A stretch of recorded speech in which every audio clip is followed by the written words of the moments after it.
Well, I'd first like to begin by saying that I think this is a great idea.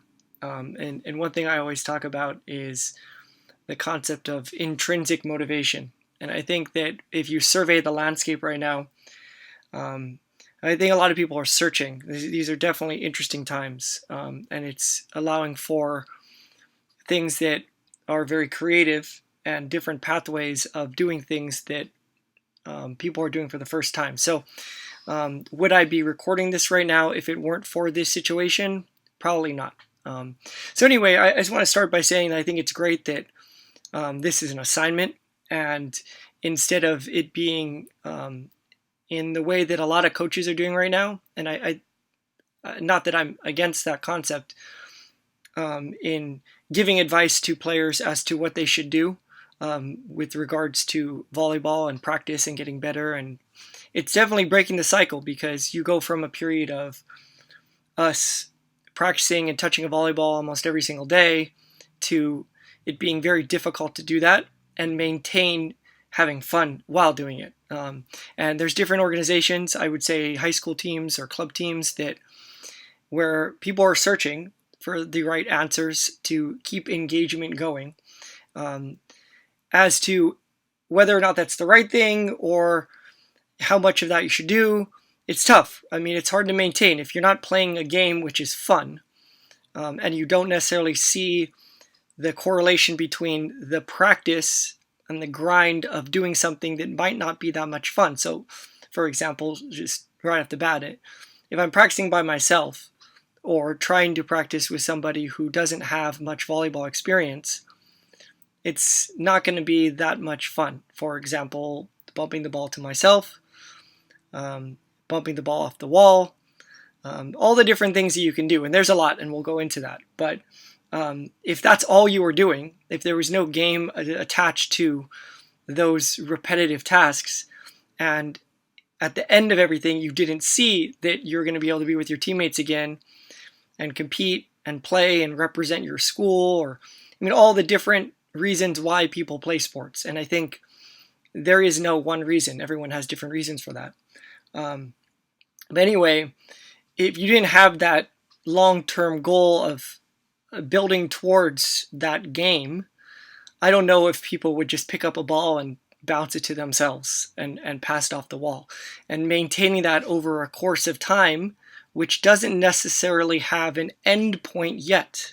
No one really knows, with the situation that we're in right now, how long it's going to be until collegiate sports return, professional sports return, and then high school sports. And then just recreational sports. I mean, sports that are not as competitive and haven't turned into as much of a business of trying to be the best that you can be. I mean, that's one thing that people don't understand a lot of the time when it comes to sports is entirely relative in the fact that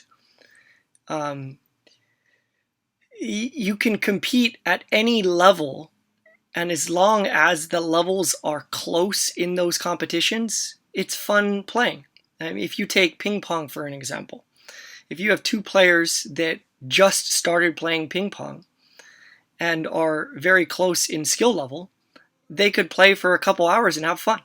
And if you were to match up somebody who is experienced with someone who's a beginner, it's not going to be as much fun in terms of competition. Yes, you can play the role in trying to teach them, but after a while, that's not going to be the reason why you would play the game, right? So anyway, I already went off on a little bit of a tangent, but the main thing of this is I think it's a great project, and I think it's awesome that one of our players is reaching out in this facet to address some of these questions instead of it being from a coach implementing some sort of a practice routine. This is the other side of it. I think this is the bottom-up approach. Instead of a coach saying, all right, well, this is what everyone should be doing because of X, Y, and Z. And I think everyone can figure out for themselves what X, Y, and Z is. Why I do what I do. And I think that's always a really important thing, is you got to start with why. Why am I going to practice by myself? Why am I playing on a sports team? Just everything. I think that the more you understand why you're doing what you're doing, the more you can figure out whether or not you enjoy it, and the means for which you're going to continue to do it, and whether that means improving or just having fun or whatever. So this is an intrinsically motivated approach. This is a bottom-up approach.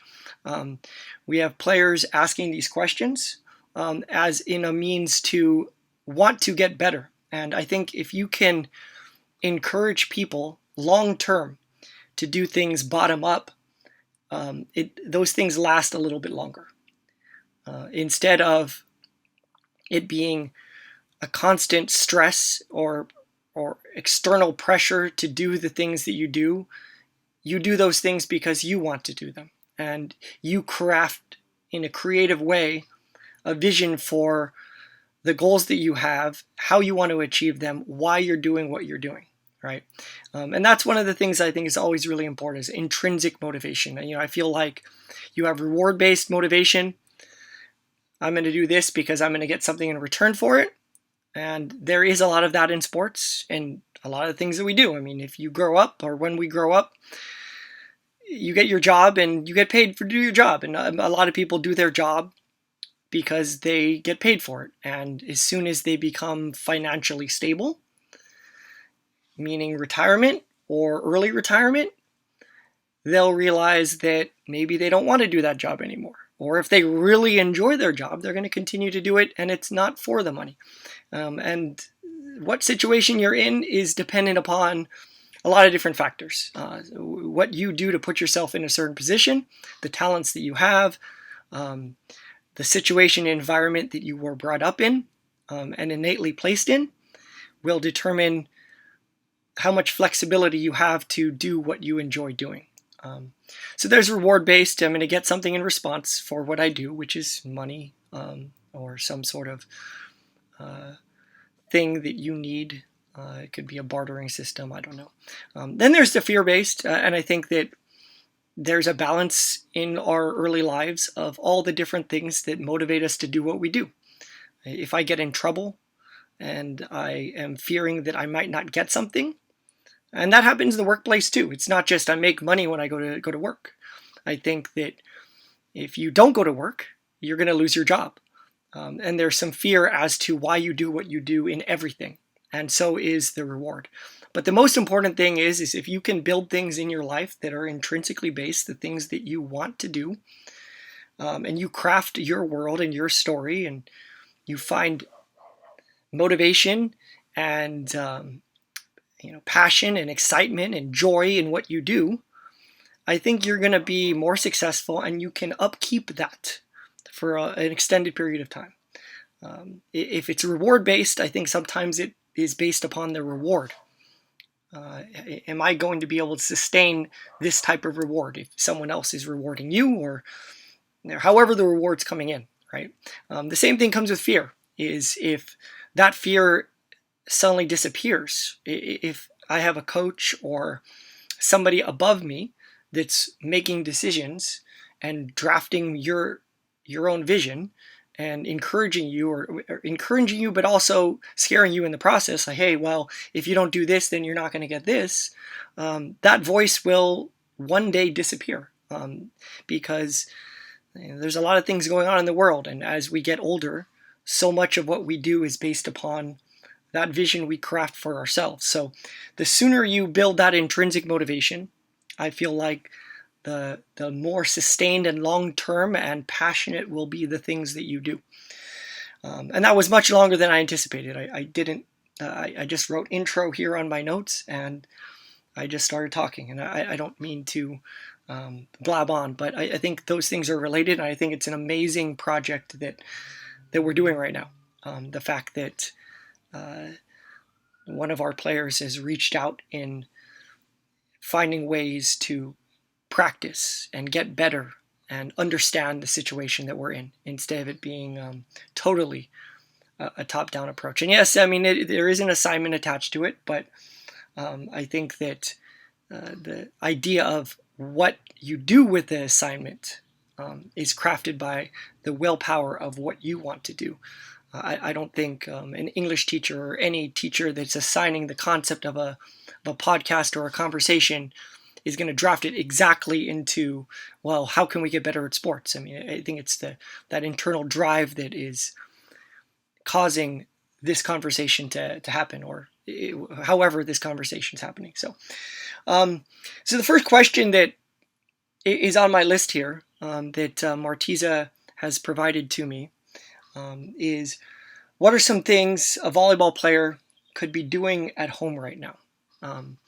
And I think that's a broad question. Obviously, and if you frame it in a volleyball perspective, and I'm going to get to that, but I think that at the beginning it shouldn't just be a volleyball perspective. I think you need to understand the broader scale and perspective of the moment and the situation that we're in. To me, I think it's understanding the gratitude of the situation that a player that has a season upcoming is in, to even ask the question. There are certain players, lots of players, that have abruptly, at the end of their career as a player, because I think it's 1%, 2%, 1% of all high school athletes continue playing an organized sport after high school. And again, I could be totally off on that number, but it's something in that range.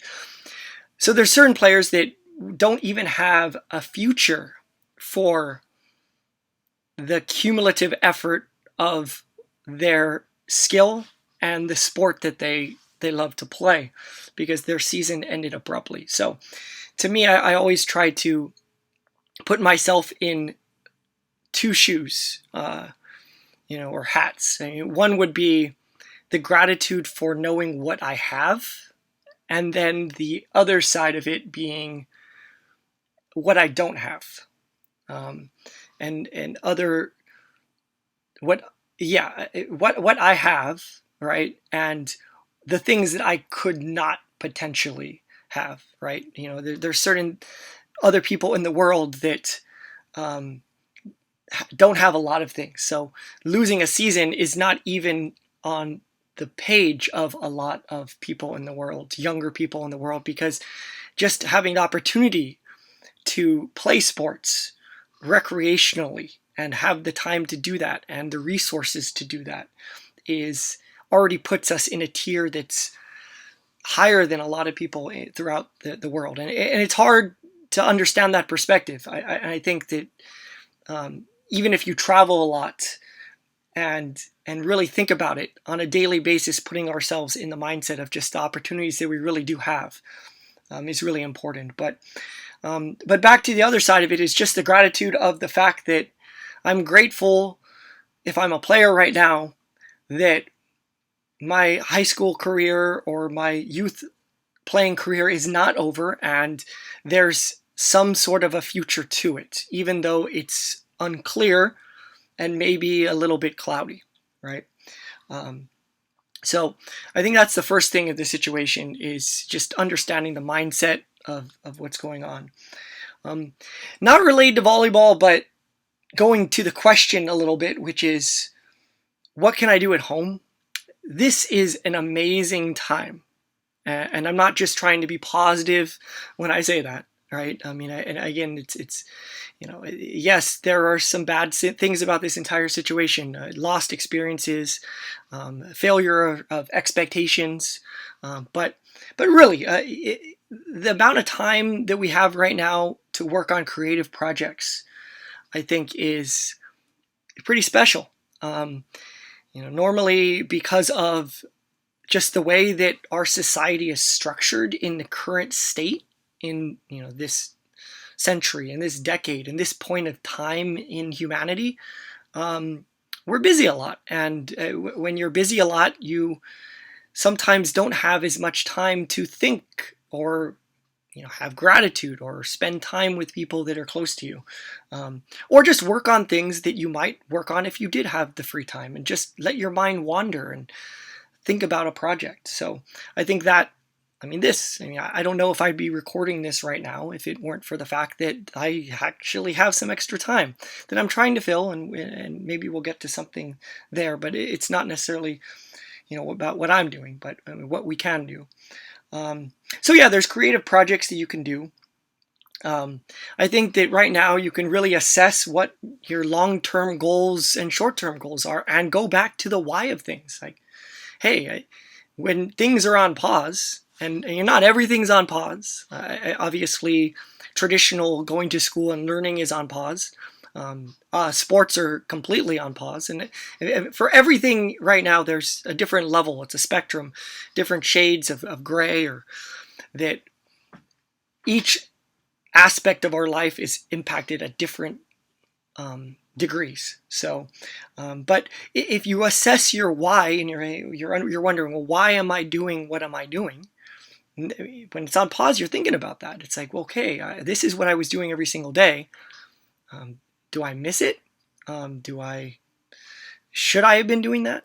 I think it's a good time to think about from this point forward. Well, what are my goals? What short-term goals or goals that I wanted are impossible to get now? And then, how can I get to the ones that I want to get to? Set some new ones. I think that there's a lot of things there with this situation.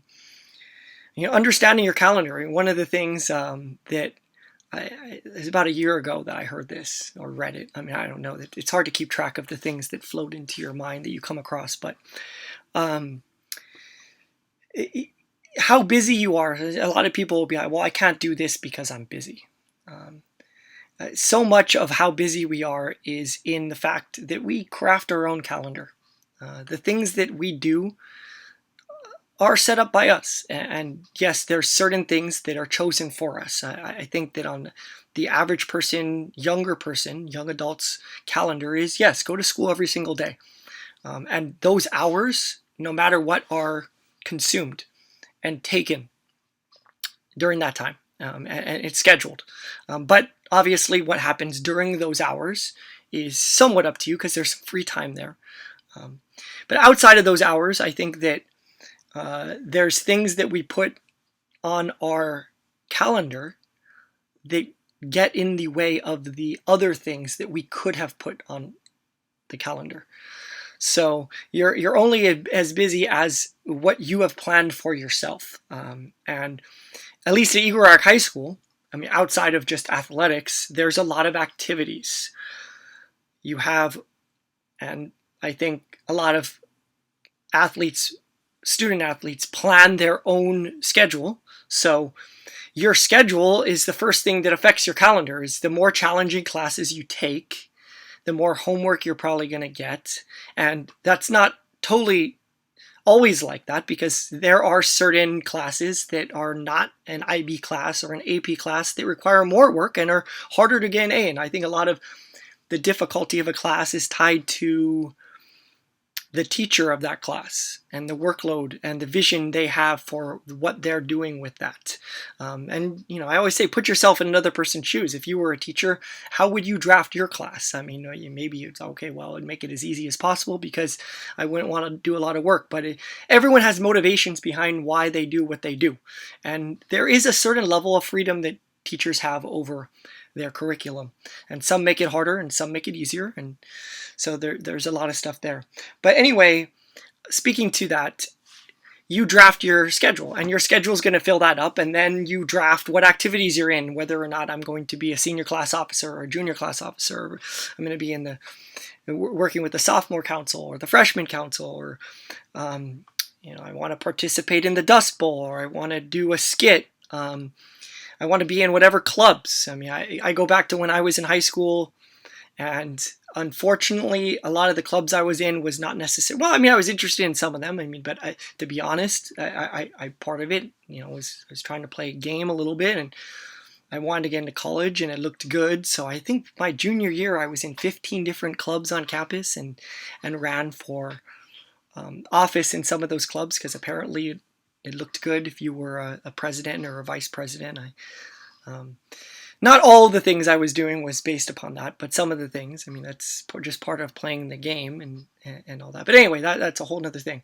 So the idea is those activities are going to dictate what your calendar looks like, and you choose to fill that up in different ways. And obviously joining volleyball at Eagle Rock High School, maybe not initially when you get into it. I mean, who knows? It's so hard to backtrack, but why people try out when they try out, there's a lot of different reasons for why they try out. And maybe sometimes when they're seniors or we're seniors, we don't even entirely remember. It could be that your friends were trying out. It could be that you had a sibling that was on the team. And there's a lot of different reasons. I mean, that's beyond the point. But when you try out, eventually you realize, wow, this is a pretty big commitment. And if you did have a sibling on the team and you were close to that sibling, and it's a commitment, and there's a lot of time that goes into it. Or maybe you hear from other people on campus, through friends, or whatever the channels are, and that commitment is your calendar, and you try to piece it together as best as possible. So the balance you find between all the different activities is something that's very difficult to do, and everyone at one point during the course of their years on the volleyball team struggles with that and finds it very challenging, especially if you're engaged in activities that are very organized or require a lot of time. I know leadership requires a lot of time. I know other sports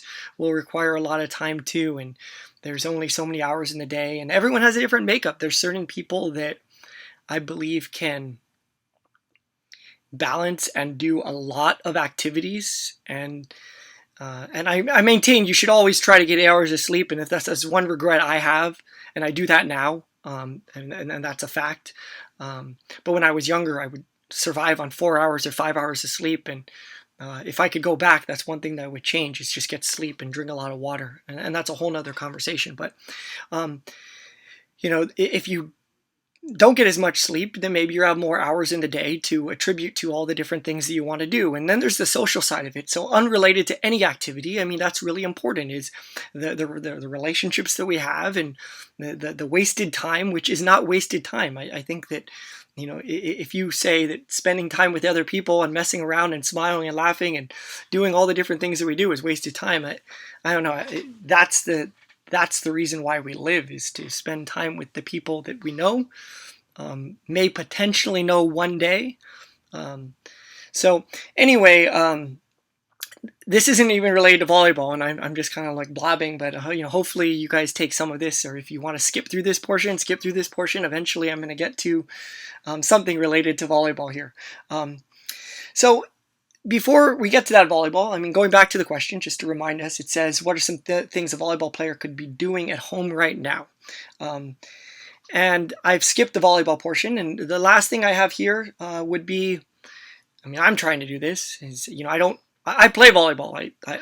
I've always played sports. I mean, this is probably the longest time in my particular life that I have not been active and physical.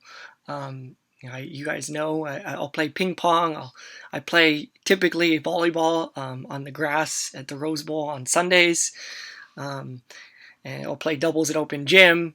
I'll practice with the team if there's an open net. I mean, whatever it is. I mean, sometimes you guys have seen me play basketball. I mean, I love just doing physical things. I obviously have my bike, so I'll go for a bike ride. It's not always meant for just transit locations. The skateboard, I'm not really doing much exercise per se with that. But anyway, I'm a physical person. I like doing those different things.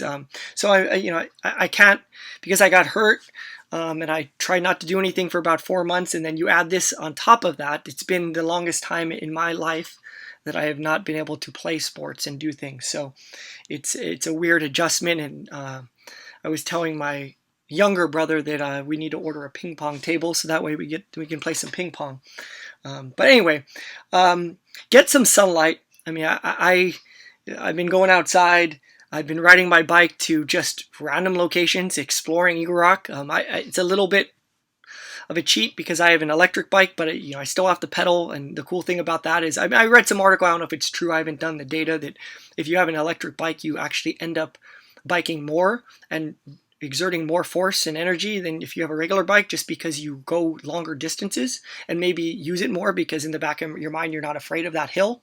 But anyway, I've explored places in Eagle Rock that I have never seen, and I haven't been on that street. I mean, there was one day I just went for a bike ride for a couple hours and found some really nice houses in Eagle Rock, and on certain streets in the hills that a lot of people probably never see, and that was kind of cool. Old architecture, new architecture, different things like that. So exploring, finding great viewpoints. I've discovered a couple just amazing outlooks overlooking Glendale and the valley, and another one on the other side overlooking Eagle Rock from these obscure streets that you would just never really explore at night and during the day. I mean, it's really cool at night on a clear night, just how spectacular it is. And if you get up high enough, it's not very loud. You can't hear the freeway or anything like that.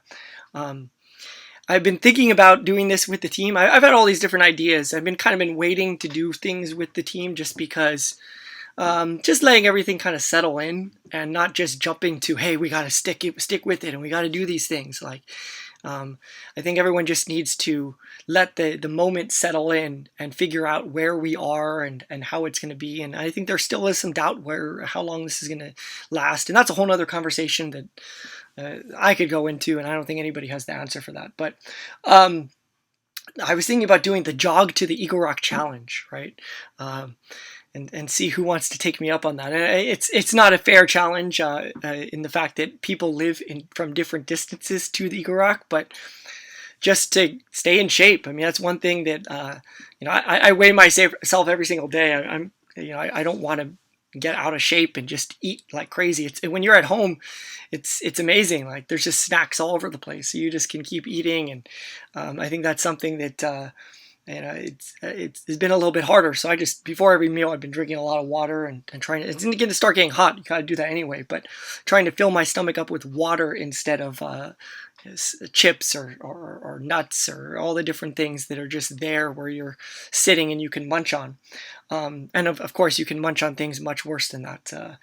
Candy will do some bad things. So anyway, the Jog to Eagle Rock Challenge, the actual Eagle Rock, like, hey, this is go jog to it, and go back. I mean, I feel like the best way to do some physical activity is to give yourself some sort of a goal and say, hey, I'm going to complete this, right? If I just go out running, okay, well, I think that it's harder just to do that, even as much mind control as you have. So, hey, I'm going to jog to the Eagle Rock and I'm going to jog back, and I'm going to try to do it without stopping the entire time.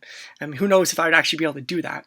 I've always hated running, but I want to stay in shape, and it would be fun, and you get some sunlight, and the weather is going to start being really nice. I mean, we went through some rainy and some overcast, cloudy days, but so anyway, those are the things, and that's that was way longer than I thought. To answer the first part, or the question unrelated to volleyball, because I honestly think that we shouldn't just be thinking sports, got to get back to it, got to get better. Life does go on, and if you look at the historical times, I mean, organized sports didn't exist back in the day. I mean, when I say back in the day, I mean, go to the year 1900, 1800, 1700, there's no way things were going on. And you could go beyond that. I mean, if you go in the history of time, I mean, we always just think that this is how things have always been. And no, I mean, you can get by and you can compromise, and there's so many different ways to enjoy yourself, and find different things that are fun and pass the time and all that. I mean, obviously, I think socializing is one of those things, and that's one of the things that has been hard in this time. And that's why, I mean, I think it's the governor of California. Everyone's saying social distancing as the word right now, but the actual, I think his terminology is physical distancing. Right. I mean, again, it's just rhetoric at this point, but I like the idea that is, instead of it, you don't need to socially distance right now. I mean, I would argue a lot of people aren't. I mean, I think some adults don't understand, even myself. I mean, I'm not totally on social media, but people can be really connected, and not actually see each other. So you don't need to socially distance right now. You have to physically distance. You're not supposed to be gathering with people, but I'm sure there's a lot of just socializing going on. I mean, you can't replace it. It's hard to share laughs and do all these other things. But at the same time, you can get by. So let's move on. The question is volleyball. What can a volleyball player? I mean, I just addressed, what a person can do, but I think that, before anything, the subset or the set of what you are is you're first a person, and then you're a volleyball player, and who you are as a person is far more important than who you are as a volleyball player. That's for sure. So anyway, I would say on the volleyball front is be realistic. Okay. It is really hard right now to train for extended periods of time. Okay, because even the most focused person is going to get bored and see the repetitiveness in the types of training that you could do. Now, everyone has a different situation. Okay, everyone has a different situation. So, if you have a sibling and they actually have played volleyball, wow, that's a great situation to be in right now, especially if they're living at home, right? If you have a parent, same thing. But they might not be able to help or play as much or practice as much. But anyway, so that's the physical side of it. We'll get to that. But before we get to the physical side of it, let's just, because of the fact that it's really hard for sustain, like if I were to say, go outside for an hour and pepper against the wall, okay, that's hard, okay? But if you see it as a means to an end, if I said, a lot of things is just motivation. If I said, I'll give you $1 million to pepper against the wall for 3 hours, you could probably do it, right? And afterwards you would probably go, that wasn't as hard as I thought. We have more control over our minds than we really think that we do.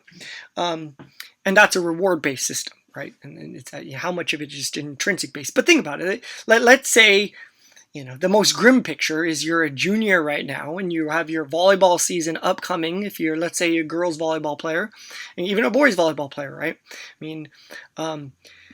Because I'm saying it's later in the year. But fall is upcoming, right? And LA Unified has shut down facilities until the start of school, August 17th, 19th, something like that, right? So there's no facility use during the summer.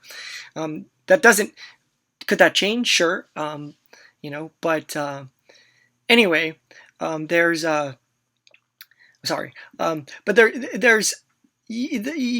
other situations where we could be playing outside. We could be going to other schools that aren't shut down. I don't know. Who knows? But if you're in that situation and the season is not going to happen, like if I were to say today, right? And I can't say this. I'm not saying this is going to happen. But hey, girls volleyball season is not going to happen in the fall. High school season, right? Then you have to start assessing all your situations or all your variables, right? It would be like, okay, well, I'm a junior, and that means now I'm a senior. My senior year, I'm not going to be able to play volleyball. Am I going to continue to practice if I'm not going to play, right? That's one situation. The other situation would be, okay, I'm going to lose my high school season, but I also play club, so I can play club, and that might happen. That could happen because, let's say, we can't play in the fall because of this situation, but things get better. And now I can play from December until June of 2021. Well, then maybe I want to continue to practice because I want to get better. And so or if you have a broader vision than that, you're going to play at the next level. And, for people in the Eagle Rock program right now, I think it's been a while since someone has continued to play. Well, maybe not. There's been, I know G and Elijah played a little bit, and Jordan Banyas, Julia Izquierdo is currently playing. Kyla is playing. I'm gonna miss some people in that, but Jade just decided that she's going to be going to the Philippines, and I believe she got a scholarship to go. And that's an amazing accomplishment, and she's going to get to continue to play. So if you're going to play after high school, well then, all right, well, I got to continue to work and get better because there's certain things you got to do to get better at the things that you want to do. So there's certain things you don't want to do that help you get better at the things you want to do. There's no doubt about that. And I could go on for that, like a 10-minute tangent on that concept, which is you got to study to get better. You got to read books to be able to read faster. You got to read books to gain information. You got to watch YouTube videos. You got to listen to podcasts. You got to find mentors. You got to suck in information. You have to better yourself if on the other side of it you want to use that bettering to then progress. But everyone has different visions. I mean, it's not always about progression. I think that just because one person wants to progress in something doesn't mean everyone else is going to do the same thing. And also it's not just black or white. It's not, am I going to progress towards something and get better at it? Right? And that's not just on the physical side of sports. That could also be on, I want to become better at what I want to do in the future of my life. Let's say I want to become, a doctor, or I want to become a lawyer, or I want to run a business, or I want to, I went to nursing school, I want to be a nurse. I mean, some people have the mindset of, I want to be really good at that and be the best that I possibly can be, right? And then other people will just do it, right? And it's okay, you don't have to be the best at what you do. It's a mindset, it's a choice that people make. Anyway, and now I just totally got sidetracked to what I was thinking about, but okay, yeah, so you need to have a progression in the idea of what you're doing, okay? And if you have a long-term idea of there's an endpoint, or not, I don't think there's ever an endpoint. The way I look at things is there's finite games and there's infinite games. Life is an infinite game until you pass away.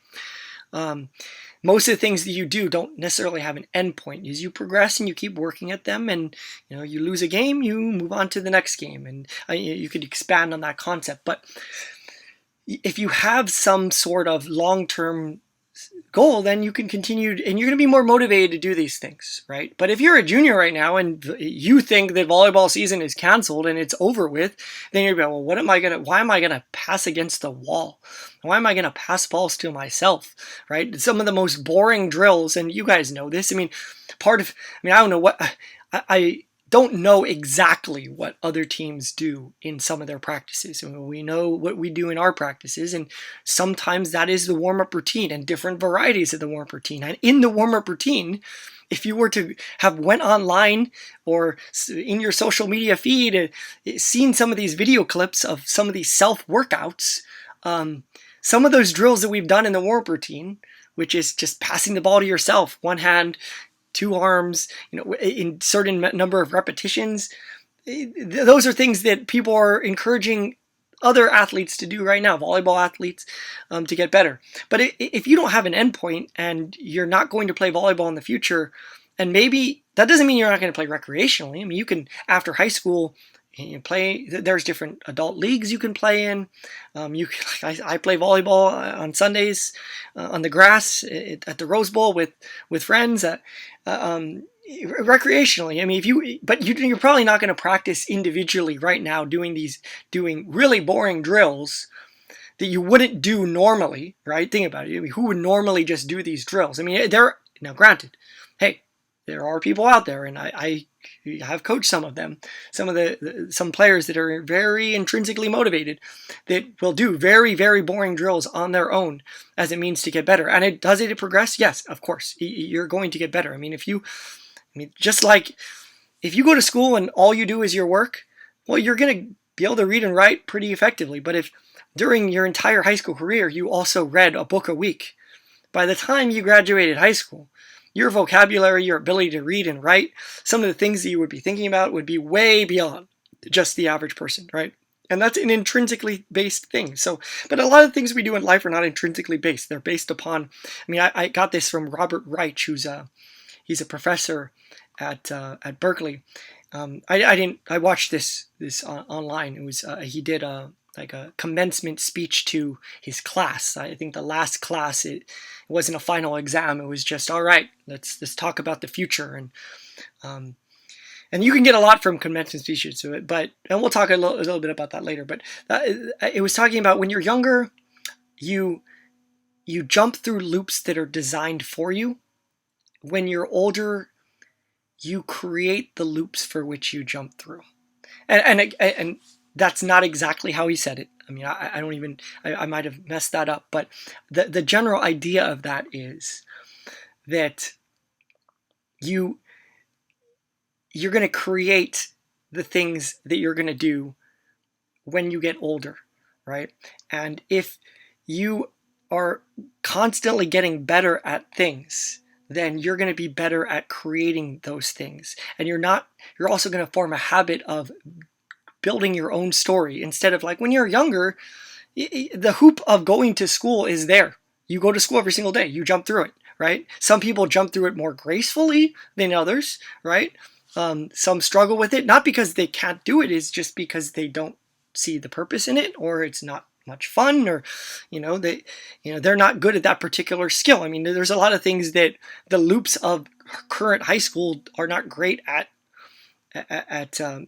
giving us stimulus for in terms of what we enjoy and training us to do. I mean, there's some art classes, but there's certain forms of creativity and entrepreneurship, and there's a lot of things. That's a whole nother conversation that you're not really getting tested on those things. So, or just practicing them and doing them on a daily basis when you're in high school. But anyway, the idea, and again, I'm trying to connect this because I went 3 layers deep on that one. But you're going to get better at the things that you do a lot. Okay. So the same thing goes with these drills. Is if you were to do a lot of passing drills or whatever, you're going to get better at it, right? Just like I said with reading those books or doing studying or listening to podcasts when you're younger. You learn more in high school. I mean, but you need to have the motivation to do it, right? And the question is as a coach, I will create that loop for you, right? To use that analogy, right? And this is how it connects. I had a second where I wasn't thinking how it connected, but I create the loop and you jump through it. And that's what most coaches do. The other side of that is you create your own loop. And that's what initiated this entire why I'm doing this. I didn't even know where this was going to go. Like I just started talking, and I'm going to keep going, I guess. But Martiza created this loop for herself, and it wasn't a loop that it was kind of created in the fact, hey, you create a podcast for one of your classes, but what type of loop you create, and then the genesis of the things that come out of it, which is, hey, well, these are brainstorming ideas for what a student athlete can do in these times. Well, that if a student athlete is creating the loops for which they're going to jump through, that's next level. That is the juice. That's the special things that every coach is looking for. And I think all players and people should aspire is the sooner you can start doing those things, right? And you have to reach out. There's different resources you can have in front of you that can help draft what those loops are. Hula hoops. I mean, I don't know if you guys are understanding when I say jumping through hoops, but or just it's the concept. But the idea of how you draft it and how you create it, right? So there's different things that those players can do. So anyway, besides the point of the physical things, which I'm going to get to, and here we are, we're 43 minutes in, and I haven't even got to that. And you can chop this up however which way you want to, but hopefully there's something you get out of it. And I think that I think that's the truth, right? I mean, most of the things you listen to or you experience, everyone takes different amounts from every situation, and you're lucky if in a certain situation you can take 70%, right? On your average day at school, how much do you feel like you really learned something, right? Same thing with volleyball practice. There's certain days where you feel like, wow, I actually got maybe like maybe you don't want to think about it like this, but I got 1% better today, which you can. I mean, that's the crazy thing about this. I mean, I could go on, but I think you can get, the average high school athlete could probably get in just one day 1% better, which is crazy when you think about it. Like that's the difference between winning and losing a game, right? But again, we're getting a little bit beyond that. But so the realistic thing is the physical thing. So I'm gonna get to that. But I think right now, to go back to the question, what are some things a volleyball player could do at home right now? It would be approach the game like a coach. That would be my number one thing, okay? Because you can sustain that. And it's probably, well, I mean, depending what your mindset is, it depends, right? Like, and I'm not meaning to compare players. I mean, I would say Matthew Maheenan, who graduated last year, was one of the more contemporary, the most recent of players that really took that approach more than the average player that has come through the program. But what can you do at home to get better? Are you watching video of yourself play? Are you watching other videos of people playing? I mean, Matthew had sent me a clip of, and which is in our playlist. If you go to it, of Palisades players. I think it was in a Palisades club practice. Visualizing certain things they got to do in a volleyball game that they get beat on all the time, right? Or maybe not beat on, but just like the little things in terms of technique. I mean, am I going to motion to cover? Am I going to motion to cover? And I'm going to do it over and over and over again, right? So you can watch other videos. There's a lot of resources out there, right? So if you were to back up, approach it like a coach, like what can a coach do?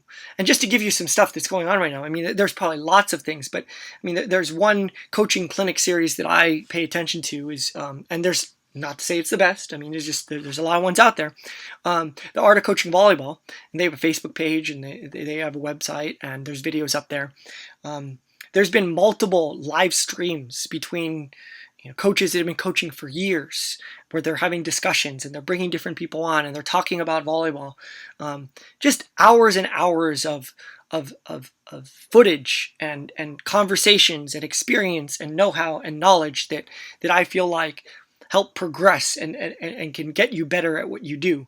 And again, I mean, just like as a volleyball player, like on a day-to-day basis, when you're a senior and you're a week into season, the progress you see is very slight on a week-to-week basis because it's just the graph of diminishing returns. And if you want to Google that, you can Google that. But that applies to a lot of things. It doesn't mean that the returns are gone, but those rapid rewards you see at the beginning, like when you're a freshman and a sophomore, just a week of volleyball practice, wow, things just start getting better. So as a coach and getting better, and understanding things, it's slow, but you pick things up and you get better and you make better decisions and hopefully you craft different things. But I feel like the best players that I've coached adopted a coach's mindset, and those are really the true captains. I mean, there's captains and then there's real captains, and that's not entire. I mean, it's not black and white. There's everything in life has different varieties, and I always say the spectrum, right? But if you're a player who is seeing it like a coach, you're more attuned to what a captain should be, because assuming that the coaching staff and the vision is correct, and that's not always true, and there's been times when I've coached where that was not always true. Hopefully I do my best to maintain it, but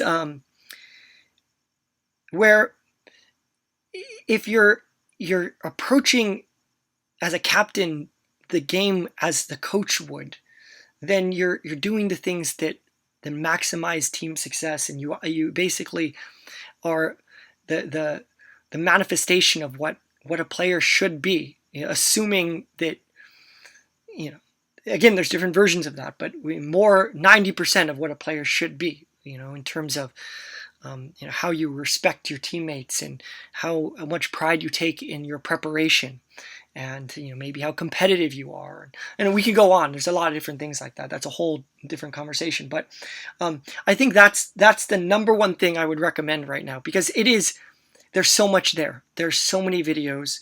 There's so many different clips on the internet. Now, granted, you want to find the things that are most pointed, that will make you better, right? But IQ is something that is so missing. I think as NBA players, apparently, they don't reach their prime. Prime is a term for when you're your best at a sport until you're 26 or 27, and that's past when they're physically their best. I mean, when I say physically, how fast you could run, and how high you can jump, how fast you could change direction, and how good your reflexes are, all that stuff. I think again, I'm not an expert on this, but when you're 21, 22, 23, you're pretty limber, and there's a lot of stuff going on, and it's slowly but surely it starts to go down, right? But when you're 27, now your mind is there, and not only are you more composed, but you start seeing things. And former players have talked about this with me, where they've come back and they're like, yeah, it's just amazing. You just see things differently, right? Your appreciation for the small things, and when you go out for a hit, I mean, oh yeah, I can't see the fingerprint of a block, but I can see some sort of a block, and what am I going to do with this ball? My decision making, how I assess risk reward. Those things are, I mean, again, there's so many things. I mean, that's not what this conversation's about, but there's an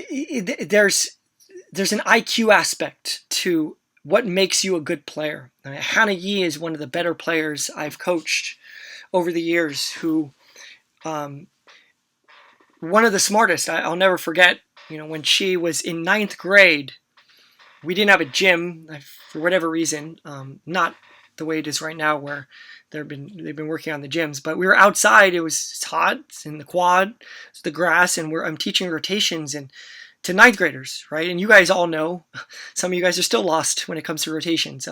Hey, I was when I was in high school, but because I just didn't care about it enough, right? But anyway, after about I'd say the first go around of me explaining everything, hey, building a serve receive and overlaps and why we stand where we do, and I mean, she'd already got it, and you could see she was getting frustrated, like why other people couldn't pick it up as fast. But by her sophomore year, she could build a serve receive. Hey, Hannah, I want you to build a serve receive with the outside two and the libero, 2-man receive, right? And she could build it with all the overlaps and just do it on the fly. She was smart, or she was really smart. I mean, she ended up going to Brown. It was Academic Player of the Year in the city section. So the things she could see and how smart she was just amazing. And to the day, I mean, probably one of the most intelligent volleyball players, and not just volleyball player. I mean, how did I start this question? It's not just about being a volleyball player, but her approach to things. And I could talk about her about a lot of different things, but anyway, she became such a good player because of how smart she was and how she understood volleyball. So I said, hey, can I see a block? Do I know what defense they're playing? Are they playing rotation defense right now? Are they playing perimeter defense? What area of the court is open? Who's the weak blocker? And again, there's so many different. This isn't a volleyball meant to be specific volleyball detail nerd stuff, but if you want to be good, you got to be a nerd at what you do. That's for sure.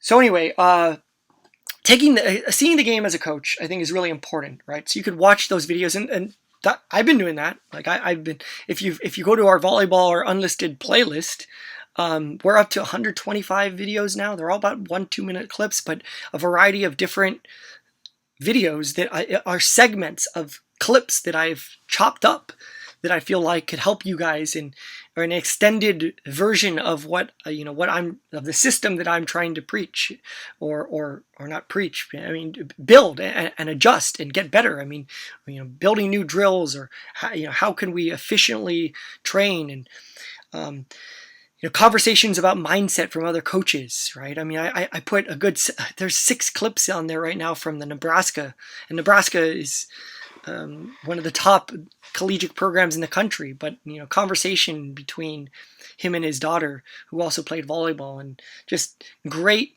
kind of mindset. And part of it, just if you did really 100% see the game as a coach, it would be easier to do the second half of this, which is, if I'm really seeing this as a coach right now, okay, mind over matter, right? If I believe I can achieve, I'm going to do this. I'm going to push myself. This is boring. But I got to do it, right? I want to get better, and I want to maximize the most I can get. Maybe you had a vision of what you were going to be when you were a senior, and every person now, that vision is different. You're not going to be as good as what you would have been if this didn't happen. That's just the truth. Like, we're not playing volleyball right now. We're not there. Yes, you can pass to yourself and you can pepper. Hey, and if you could pepper, I mean, you get a pretty good peppering. I mean, it's the most abused drill in volleyball, and one of the best. I mean, it's amazing what you could do with that. But it's going to be hard to be as good of a player as every person would have been, at least in high school, because it's lost time, right? It's it's going to be hard to make up for that. But so anyway, that's I'd say the number one thing is watch every single video on our playlist, asking me for other videos, and I mean, there was one day. We've been in quarantine for 6 weeks, or I don't even know what it is now. I don't even know what today is. But I watched, I wouldn't say 20. I mean, I still try to go to bed on time, but it was seriously like 9 hours just straight of volleyball clinic video. Just straight marathon through. And I mean, that's what I've been doing lately, just marathon sessions on things, like uninterrupted time of doing those things. I get a text, I don't care about it, I need to do something else, I'm focused, I'm doing what I'm doing right now, and I'm going to do it. And I'm just creating projects, for myself. But anyway,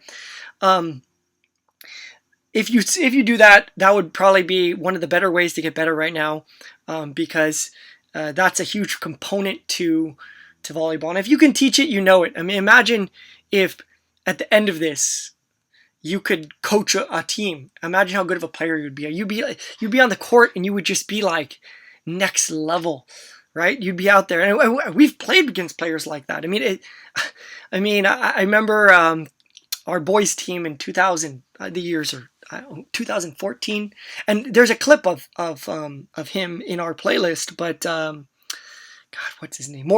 Morsley, right? Yeah. We went to a tournament in San Jose in Northern California, and he was an amazing skill player, no doubt about that. But his IQ and the way he saw the game at his age, I think we saw him when he was a junior. I didn't see him when he was a senior. And he ended up being the setter for Hawaii Division I. But there's some clips in our playlist that show him doing some things. But anyway, he was an amazing player to watch, just because it was like, I mean, I love movies. I've rewatched a lot of my favorite movies during this time, but the Matrix is one of them. And it's like he was the one out there on the court in the way that he could just, time slows down. It was in 2015, I think we went to Capo Valley for a tournament, and Mrs. Hancock, I think, she was in this conversation, she could attest to it. But we were playing Saddleback Valley Christian, and it was a JV tournament, and the setter, I think he was a freshman or a sophomore, and the way he was on the court, and he was calling, he was helping the blockers with their timing. He knew everything before it was happening on the court. And it wasn't as much about skill. It was about understanding the game. And he was a coach. He probably had more knowledge. I think his parent was a coach, and a good coach. I mean, and again, this is all spectrum. I mean, there's just like how there's different. Just because you play volleyball doesn't mean you're going to be good, right? It depends how much time you put in and how much you learn. Same thing with a coach. Some coaches are really, really knowledgeable. Some coaches not as knowledgeable. But I feel like his dad or someone in his family, or maybe he just got a lot of coaching, was on point in terms of just teaching him the game. So when he was young, he was already out there. So, yeah, and we've coached other players. I'm trying to think in our program. I mean, these names you won't even know, right? And they have no idea that I bring them up. But obviously Hannah was one of them. God, I mean, just think right now. I mean, Jordan Banyas was pretty savvy on the court. Obviously, I thought Matthew was very savvy on the court. These are more recent examples. Let's just think savviness, like real. I'm talking about like highest level of volleyball IQ. And I don't like doing this. It's not about comparing players, because they say, "Hey, but coach, I was pretty smart on the court." Yes, I'm just thinking like the outlier of outlier, like the highest. I would say Jacob Hancock this year. is pretty knowledgeable. He's been in a lot of just after, everyone gone home, just talking volleyball conversations and intrinsic based. I mean, he really likes that side of it. I could see him coaching one day. Just seeing the court and understanding why things are happening, why they, and hopefully making the right decisions, and sometimes that. But anyway, some of the other players will come to me. I don't want to waste time, but I think that's why I'm putting so much emphasis on the concept of approaching it like a coach. Now, outside of that, going back to the question, this is probably the answer that we all thought we were going to get, right off the bat. What are some things a volleyball player could be doing at home right now? This is the simple stuff, okay? Go onto YouTube, type in soccer 10,000 touches routine, and there's some video of some soccer player dribbling the ball and just doing a routine for like 30-40 minutes where they're just getting 10,000 touches. And you watch, you're like, that's crazy. I couldn't do that. The world is a big place, and there's so many people out there doing. I mean, what was that? I was doing something, and just watching some videos. The world is so big. I mean, the average person can't even fathom the concept of 10,000, yet alone 100,000 or 1,000,000 or 300 million or 350 million United States and 1 billion. And there's so many people out there doing, who knows if there's probably someone right now doing exactly the same thing that I'm doing, right? The level of creativity in this world, there's so many different things. There's people out there doing things that you don't even think that they're doing. But you watch this, and that's part of what I call the Flappy Bird effect. I mean, sometimes you don't realize things are possible until they are possible, and you see someone else do it. But so there's people that do that, and if I were to pay you $1 million to go outside and get 10,000 touches tonight, you could do it. You could do it. You might be tired. You might have to take some breaks. You might break it down in between, 500 touch segments, depending on how high the ball is and what you want to do. But you could do it. And will you get better doing it? Yes, you will. I mean, volleyball is about ball control, how you mold the ball, and the more you touch it, the more control you have. I mean, I always use the hand analogy. Is you have your right hand, you have your left hand. You know how to write with your right hand. You should be able to teach your left hand how to write. There's no hidden knowledge there, but you can't just write well with your left hand. Your writing's not going to look good. But if you break your right hand, you don't use it for an extended period of time, suddenly your left hand will be able to write as well as your left will be able to write as your non-dominant versus your dominant. Well, I don't know. Maybe not as well, but it will get pretty good because necessity is the mother of invention. You're just doing it over and over and over and over again. And those are his touches. So it's not so much of it is not necessarily like, hey, it's not how to do it. I mean, it's you got to do it. You got to build the muscle memory, and you do it over and over and over again, right? So you can get really good at passing. You can do passes off the wall if you have access to a wall. I mean, obviously, if it's a wall in the house, you're going to do some damage to it. It might get dirty. I don't know. I don't want to be complicit to causing damage to people's dwellings and parents being frustrated. So make sure we're asking for permission on these things, or even outside on a wall. If it's a stucco wall, that can do damage to it. But if you can find a wall, you can basically pepper off the wall. I can send these videos. You can look up these videos. It's amazing now just how many videos are of what you can do at home. It's definitely proliferated. There's a lot of things in the warm-up routine that we do that you could do, but just straight up one arm passes, left arm, right arm. They're setting to yourself, high, low. I think the easiest way to do that would be to do it in I'm going to do 100 in a row, and then I'm going to take a break, or I'm going to do it for 2 minutes, and then I'm going to take a break. And I can expand. There's a lot of different varieties. You're lucky if you have someone you can pepper with, because that's the most efficient. There's so many different versions of pepper. I think you guys know that because we do a lot of those different versions. If you're confined, there's been setups where I actually looked into this. I'm exploring what I'm going to do with us long term. Get everyone a tripod, get everyone a ball, so you guys can record yourselves. And it's why does homework exist? Because there's a system for it. It's hard for me to just say I did my homework, homework's kind of like a journal, right? It's not always whether or not you did it, what grade you get, and when you did it, you're doing it in the process of you turn it in, and it completes it, right? So if you, and we were doing this at the beginning or right after girls season ended, the setters were turning in some homework. But if you want to, you send it to me. We create a playlist. It can be even a competition. I mean, at the end of the day, you know how hard you're working, but it's got to be intrinsic. I want you to do it because you want to do it. I don't want it to be me scaring you into a situation. Anyway, there's a variety of those different drills, right? So I think just to recap, if you have a ball and you don't have a wall, then you can just pass it to yourself. You could pepper with somebody, arms to yourself, hands to yourself, and you might not have a wall, right? I mean, you might be in a confined space, or you don't have access to that. You could have a wall, you could use that. You can pepper off the wall, you could just do straight passes to the wall, you could pass the wall off the wall, then to yourself. You could do it, sideways like we've done before. If you're crafty and you have a parent that can assist you on this, this is non-essential. I'm not trying to encourage people to go out and do things and build things, but if you can create some sort of a ramp, then you have a ricochet point that you can pepper off of that inverted slope, and the ball comes back to you. And that, without a pepper partner, would actually be good. And I was went on Amazon one night, seeing if I could find something I could ship to everybody that incorporated that. But I couldn't find anything cheap. But if you have a piece of lumber or wood, that's all you need. You brace it up. And again, there's so many videos out there now that on YouTube, where I can send them to you, or you can figure them out, or who knows. Obviously, like I said, you have sibling advantage, right?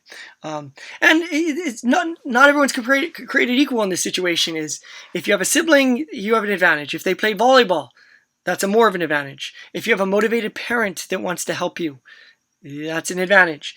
If you have access to a wall, you have an advantage. You're at a disadvantage if you don't have access to a wall. If you're depend upon the rules and the guidelines for which your parents don't want you to travel or traverse too far outside. Do you even have a volleyball right now? I mean, I need to get a volleyball to everybody. It's been on my list for a while, but part of it is I want to give everybody a little bit of time.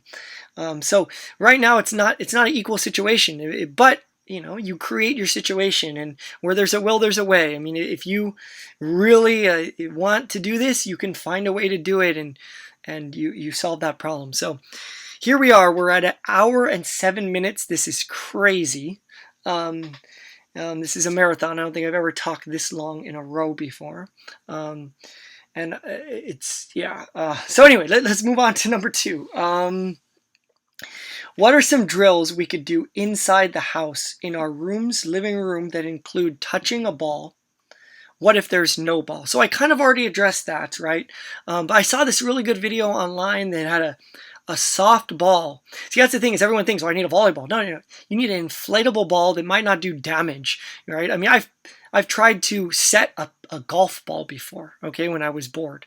There's a tennis ball that's actually could do a little bit of damage, like one of those like softer rubber balls, right? Even a balloon, right, where you're trying to with a balloon, you really have to mold angle with your platform, which is such an important thing to be able to do, right? And I don't think that's going to damage anything. But there's this really good video of 2 people that were peppering on a counter, right, and they were basically bouncing it off. It was like a softer kind of cushy ball, and they're bouncing off the counter, and they're peppering with each other inside. And because it's soft, it's kind of like a stuffed animal type ball. You could do that, right? So that's like non-traditional balls. Your baby passes. If you're in a very small confined area, then it's just like setting. I mean, obviously you can do a lot of hand reps. You can't do super far pushes, but there's different little hand reps you can do. You need to formulate some sort of like a self routine. That's really important. Like I said, is you're turning in homework, you're building the habit, you're doing, okay, I'm going to do 50 right now. Okay, take a break. I'm going to do another 50. Okay, I'm going to take a break. Or whatever those segments are, right? Is you try, or you schedule it based upon the time. If you have AC and it's inside, okay, that's fine, but it's going to start getting really hot. So when do I want to do these things? Do I want to wake up early in the morning? Do I want to do it? I'm sure a lot of us are staying up really late. But you find a time that's most convenient to do it. But again, it's all about compromises. It's like, all right, well, I'm going to set a time to do this. I think it's easier if you set a time that you're going to do it. I'm going to do it every other day. I'm going to do it every single day. There's all these different things, right? But there's a lot of warm routine drills that you can do. That's great. I mean, you've already been introduced to some of these. I mean, we just wrist control, right? I mean, in one of our warm routines, we do just underspin, right? Or top spin to ourselves, right? Mold that, and then let's do a cut. Let's do a wrist away. Let's just be able to shape the ball with our hand. Those things. It's ball control. I mean, as much as we don't realize there's transfer to all these different things. But seeing the transfer and is going to be harder. I mean, we don't always see the transfer of our practices. And I try to design some of our practices to be fun. Some of them you guys probably dread, but. If we're playing doubles, it's fun and we're getting better at the same time, right? So anyway, those would be things. I think the journal aspect is really important. I think if you record yourself, that's more motivation. And then also if you send it to me, then then that I know that you're doing it, right? That I know that you're doing, yeah. So that might be okay. Well, coach, if you want me to think that you're doing a good job, that could be some extra motivation there. Whatever it takes, to try to find your motivation. Everyone's motivated by different things, and you just got to figure that out, right? Because I addressed, wow, look at that. One question was like an hour. Second question I got through pretty quickly, but I do think that I hit on some of those other things. Number 3, besides volleyball drills, are there any exercises you recommend we could do at home that might help us with either our strength, agility, and or vertical?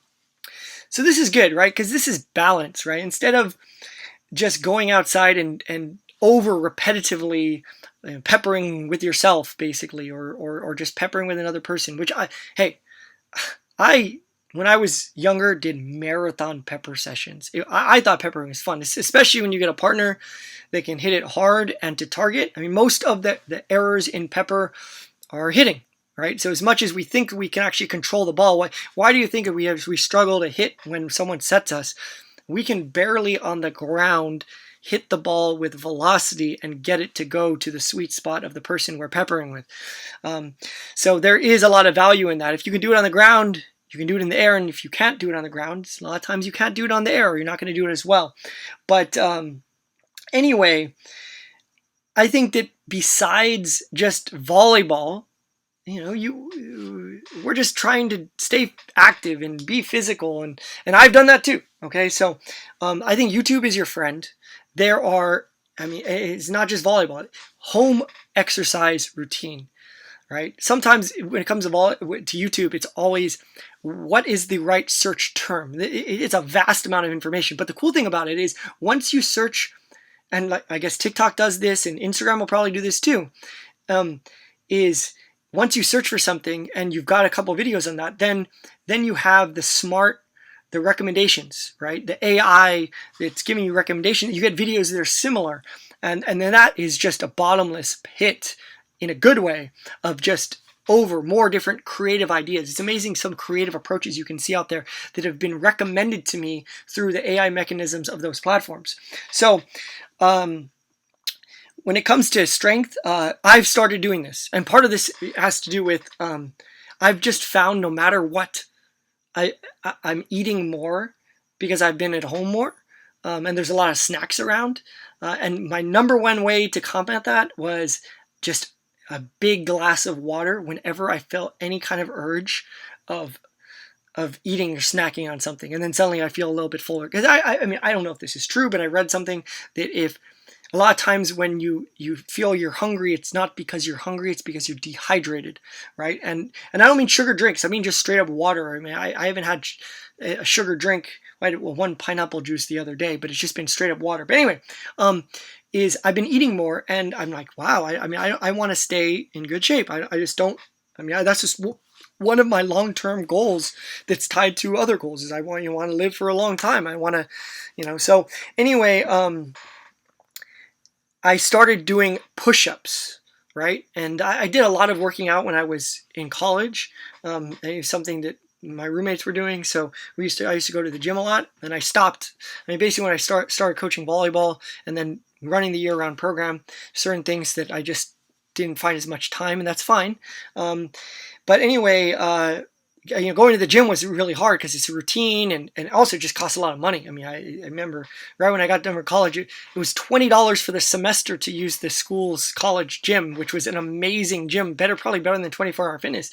And then when I got back, after college, it was 24-hour fitness, and membership's like $250 a month, and it's just packed. There's a lot of people there, and just finding the time to do that in a routine, and also just the willpower to do it. And to me, it's not about just building up crazy. I'm not trying to be like Arnold Schwarzenegger here, but so one way to increase your metabolism, so you're burning more calories just at rested state. So one way is you control yourself. You don't eat as much. I've done that by just trying to not do that. And then the other one is drinking water. But the other one would be if I can raise just how many calories my body burns a day, well, then I'm not going to gain weight or anything like that. So I have started doing every 3 nights. I'm doing push-ups, right? And it's amazing. Everyone thinks you need to pay all this money to go to these gyms, but it's amazing how much your body weight is resistance, right? And they're and YouTube is great for this. There's a lot of different ways you can do it, but for me, just wider push-ups or narrower push-ups, inclined push-ups. You can find the angles in your house and in the out and about of your yards to do these things. So I've been doing that for the last 2 weeks, and I'll tell you this: the first night I did it, I was dead sore for the next 3 days. It was really bad because I just hadn't put that much strain on my muscles in a long time. But now, like most things, is your body has to build up momentum, and you get accustomed to things, right? So anyway, I've been doing that, and it's raised my metabolism. It gives me another kind of task to do, and I want to stay in good shape, so I might as well if I have extra time and I'm kind of stuck at home and I'm not tied as much to a schedule to put me out of keeping with that routine. Because that's the thing, is so much of this right now is you're not tied so much to schedules, right? So you can slot things in. It's like before, like, oh, well, I have to go to school at this time. I have practice at this time. I have to study at this time. I have to go to church at this time. There's so many things that chopped up extended blocks of time. Whereas now, that's one of the positives of this situation is you can, experiment with that. So I've been doing the push-ups for me personally, other things that I haven't done, but you can do street sprints, assuming your street is empty. You could create like an agility course on the street, assuming it's empty. Obviously we don't want anyone to get hurt, but I'm not training to play volleyball right now, so I'm in a different motivational scheme than if I were an athlete. So when I say your mindset should be that of a coach, well, that a coach is going to recommend these things. They're not going to do everything they recommend. They should do most of the things they recommend, right? If I recommend, hey, we should clean the floor because I'm paying it forward and I'm putting some work in, I'll do that. You do that. We all do that together. We understand that, I feel like leadership is great when you lead by example, right? And we can expand on that concept. But there are going to be certain things that, well, no, I don't necessarily have to prepare for a season that's upcoming. So I wouldn't maybe work on an agility ladder or agility course or do sprints and stay in cardio shape, right? But even staying in cardio shape right now, I don't know. At least in the next month, that's not going to come into 100% play. Because if you're looking at the reason why you're doing it, I think it's just good to be in cardio shape. I've never really been. I hate running. That's why I just play sports, but because you get running in the means of it. But sports is not going to start a month from now. I don't believe that. I'm pretty sure on that. So you can get a good cardio shape in the short term. It's not going to lead directly into you doing cardio activities. And as is, volleyball is not as much of a cardio activity as some other sports, but it's good for your body, right? Forearm workouts. I mean, volleyball has finger strength and forearm strength. I think that's another important thing. You can craft your. And there's those little one of the things you can squeeze in your hand. Some of you guys might have those, or you could order them on Amazon. I've made a forearm workout bar before where you just attach like a 2-liter bottle to a string, and then something where you can turn it up and down. You can make something down on YouTube. Like any of these things you could just ask. But there's so much information out there. I'm sure you could come up with it. So yeah, forearm strength is something you could work on. Depth jumps, I mean, jumping ability, right? I mean, it's going to be hard, but I mean, let's just be realistic. Like, I've coached some amazingly intrinsic players that you guys don't know, and maybe I will once in a while bring up their name, or you'll see them in a video, but like Dylan Martin, Herson Kanta, Jordan Banyas, Matthew Maheenan, Wendy Aniston, and again, this is not about, I can give certain examples, which I will, of all those players, but Dylan, when he was going into his senior year or even his junior year, he just had very little lift on his jump. So he's like, hey, well, I want to get better. So I was like, oh, well, you got to be able to squat twice your weight, and then you got to do some depth jumps, right? And there's videos on YouTube of doing that. So he on his own in the off season went to the weight room and started squatting, and was doing it. And I mean, and you guys know, I mean, I'll get busy, and when girl season's happening, it's hard to focus on boy season, and vice versa. So I wasn't monitoring at all. He wasn't sending me video, and he just did it, right? And his jump, it's not like he went from 20 inches to 35, okay? I'm not selling unrealistic dreams, but did he improve his jump by some inches? He did. And in volleyball, 3 inches can make a difference, right? I mean, think about whenever the guys hit on the girls' net, right? Or the girls hit on the guys' net, and how easy or difficult it becomes. Just those inches makes a difference, right? So that's what Dylan did. Herson Kanta, he used to take Brian Mendoza and some other guys to go to Oxy and just run the stairs, and they did their own little workout. I mean, he was a captain, so was Dylan, yeah, they did a variety of different workouts, and that was totally initiated by them. I gave them no input. Okay, so some of this has to come from creating your own loop, right? We talked about that at the beginning, but I can create the loops, or you can create them for you. And the most special people, I think what makes you special is where your heart is, and who you are as a person, that your general empathy for other people. You know, I've always said, if you can fight for someone else as much as you'll fight for yourself, or fight for the people that you know closest in your life, that are not directly in your line of sight, that's what makes you a special human being. But on top of that, I feel like, you know, if you have this drive, you know, it's great. You know, not that you have to work hard to be an amazing person, but I think it's an extra thing that helps create loops and give us journeys and help better other people, and it has reciprocal transfer effects to other facets of your life and other people's lives that I think can be uplifting and create joy. But so anyway, if you take these next level steps to do that, I mean, Jordan Banyas used to carry a volleyball with him on school campus.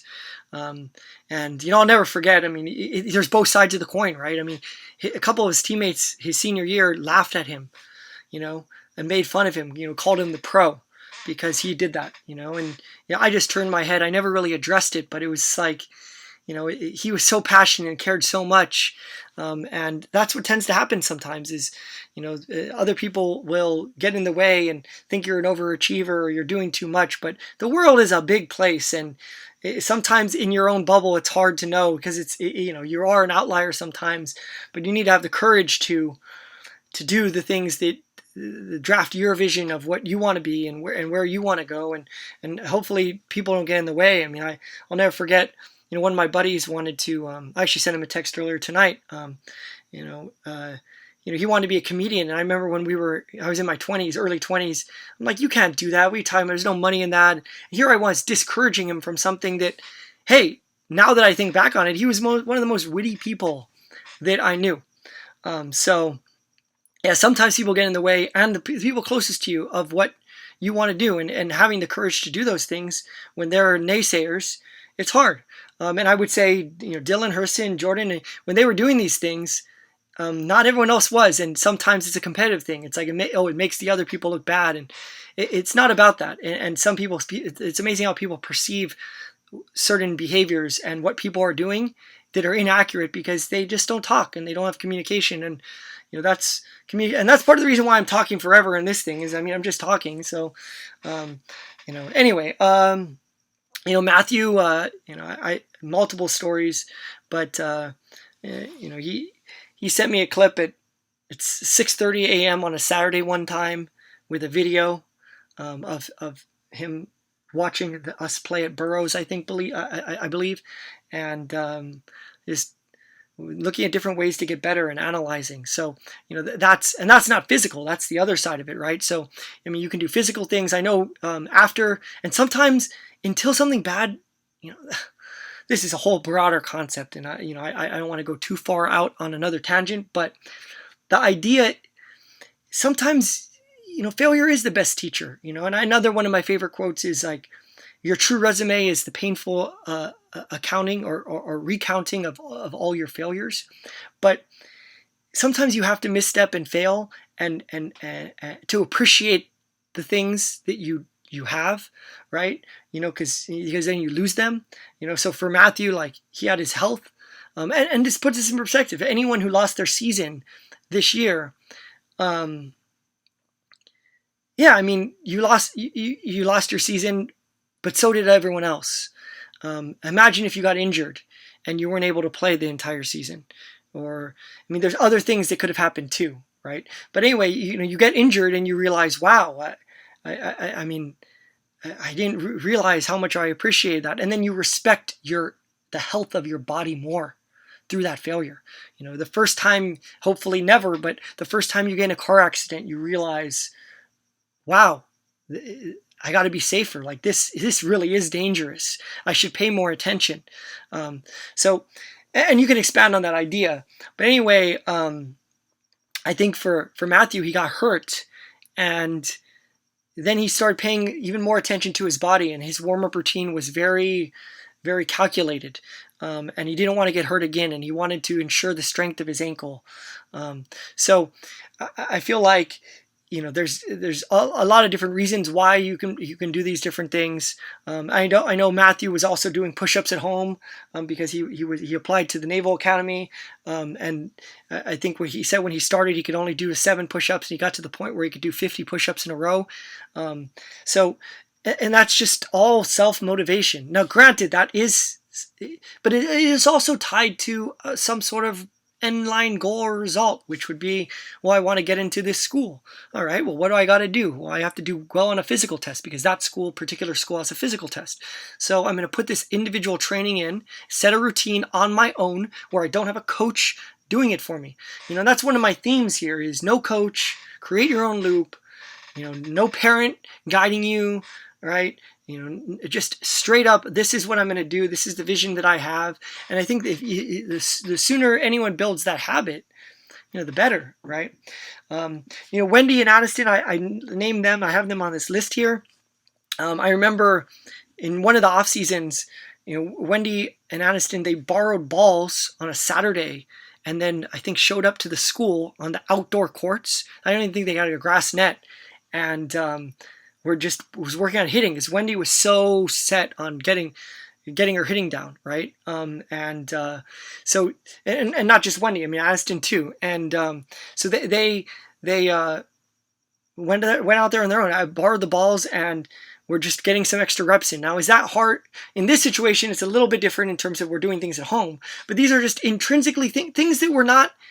These were hoops that were created by these people, and there are other stories. Okay, there are other people. Comparison is the thief of joy, and if we compare, and I compare every single athlete that I've ever coached and current athletes, it's not fair, and I don't want to do that. You can control your own world and what you do. And I encourage people to use those stories and think what is unexpected is actually happening. There's some I don't even know, but I think there's some people out there right now that are doing some amazing grinds every single day. I mean, not like I'm going to recommend like a 10-minute workout every day for us, 15-minute workout, but probably an hour every day. I mean, if you have the time, I mean, and you're staying healthy, and it's just like writing an essay. It sucks when you sit down, you know you got to do it, or you're procrastinating, but once you do it, it feels really good. And I think the more right now that you can do things that you don't necessarily want it, like a project, and then when you're done with it, you're like, wow, you know, that was a lot of work. I dreaded the concept of having to start that, but man, didn't I enjoy it, right? So anyway, those are stories of some of the players, and that was question 3. So let's move on. Number 4 is, do you have any workout routines you do yourself that you'd like to share with students and parents? So I kind of already went into this one a little bit. I'm not lying. I started doing the push-ups. That was, and my motivation was, it's not like I want to be all amazingly buff or anything like that. My motivation was, I think what I read is for there's a certain ratio, certain pounds of muscle you have on your body, increase your resting burning calorie rate by 6 calories, something like that, right? So if you have, let's say you have 10 pounds of muscle mass, or something like that, you're burning an extra 200, 300 calories a day. That math could be totally off, all right? But it's something in that concept. And that way, well, those are those extra calories that I've been snacking on that I just, for some reason, don't have a self-control. So part of it is build the self-control, drink the water, don't snack. But this is like a buffer. It's like just in case, let me also do this. And that will help me, and then also maybe when I get back to playing sports, not that it really matters, but if I'm stronger, I can do this, and I also do feel like the more stress you put on your body, I think it's a good thing. I think your body is meant for stress. I mean, I think sometimes in terms of anthropological terms, like the human body did a lot of physical things back in the day, and now we can get away with doing no physical things. So I feel like you got to put some strain on your body to keep it rolling, right? So yeah, do the push-ups. I talked about sprints and some of those other things.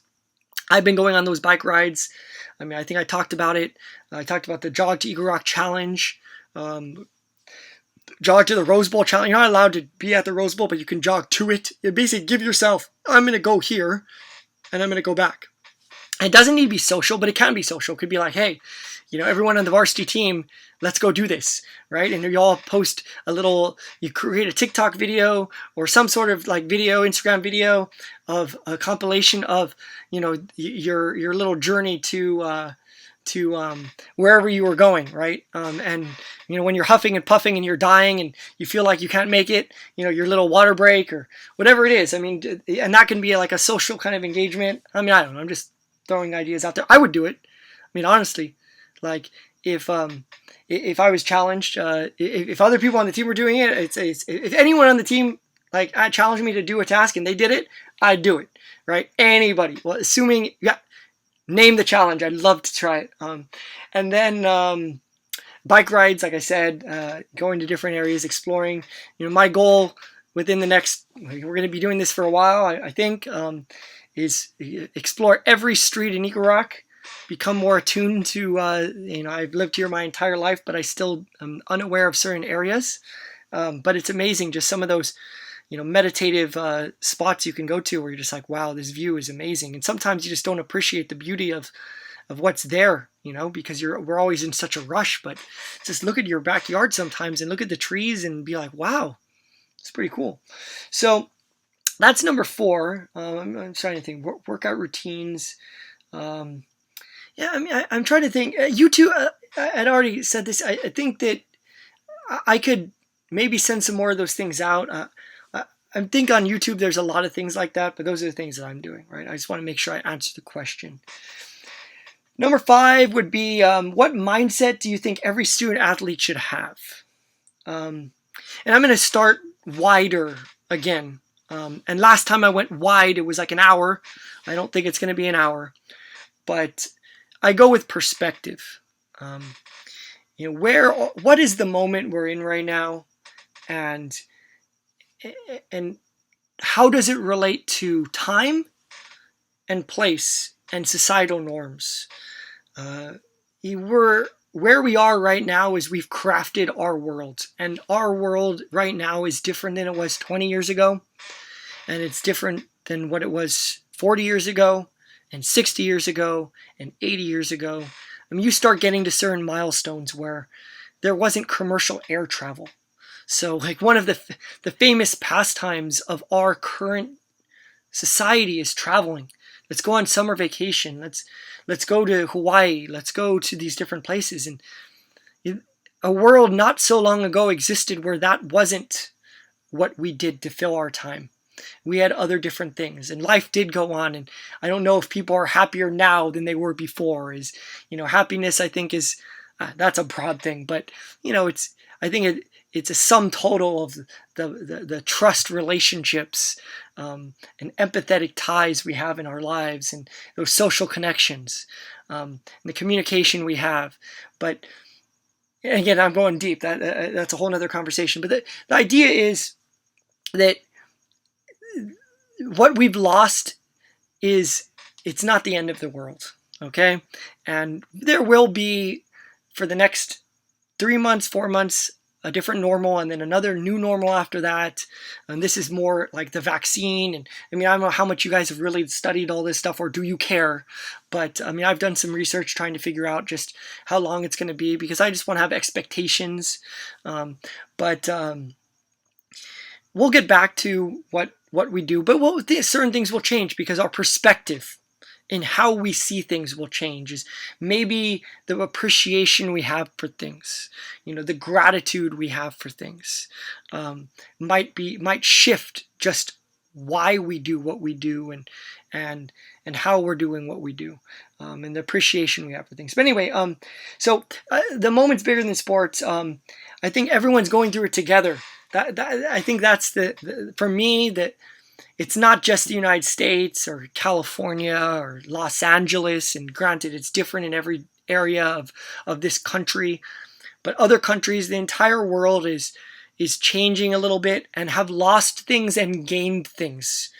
And I'm just trying to think about the things that I've gained out of this. The time to work on certain projects and refresh batteries. I think it's great for volleyball players. Our bodies have taken a break a little bit, so we can re-gear. I think all of our muscles just needed that, and our minds too, and to re-engage in what our passions are going to be, and all that stuff, right? But everyone is kind of losing these things together. So if you feel like you lost something, well, understand that other people have lost that too, and it's not the end of the world. And I always feel like it's so much easier to settle into your story when you know that your story is unique, but at the same time, it's still on a similar canvas as other people's story, right? So, obviously, you can go in whatever direction you're going to go in, but we all live in society and on this planet together. So and also you kind of harp on things that you can't control. I think the lifelong lesson in this is understanding that you move forward, and you control and draft what you can do in your world, as much as possible. Right? And when external factors control you, hopefully you try as much as possible. And some people take this to the extreme, right? I mean, if you're in politics, you could do things where you're going to change the world. You can be a change agent, right? And I'm going to, even though one person doesn't have serious impact, some people definitely do. I mean, I would say, like someone like Elon Musk right now is having a significant impact on the world, but and how things are changing, and more people in technology creating some of these platforms. Obviously, the internet has changes the world. There's things that change the world in way more dramatic factors than others. But so anyway, I don't know. That was a little tangent that I wanted to go on, but I think that's when we're thinking about things, we shouldn't just be thinking about volleyball and how I can get better, right? Or that my season's over, or this is never going to get better, or I wasted all this time doing this, because there's a good quote that I listened to last week, which is the journey is the reward.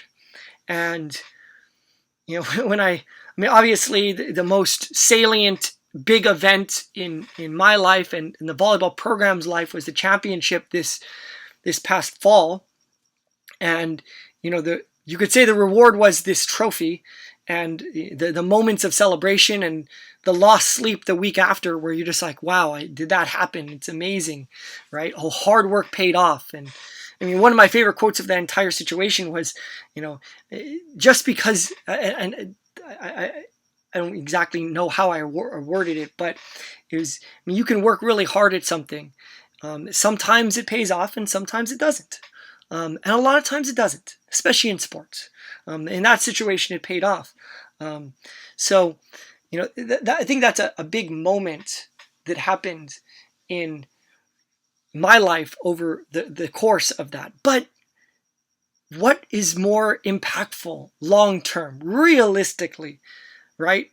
The end, or everything that we miss along the way, right? All the things that we enjoyed in that process that could have, a couple points could have changed the fate of the end of the season, but that wouldn't have changed going to Arizona and practicing over the summer and putting ourselves through this emotional roller coaster, and just working so hard, showing grit, persevering, having a passion for something that's greater than maybe one of the greatest passions we've had in our lives up until this point, right?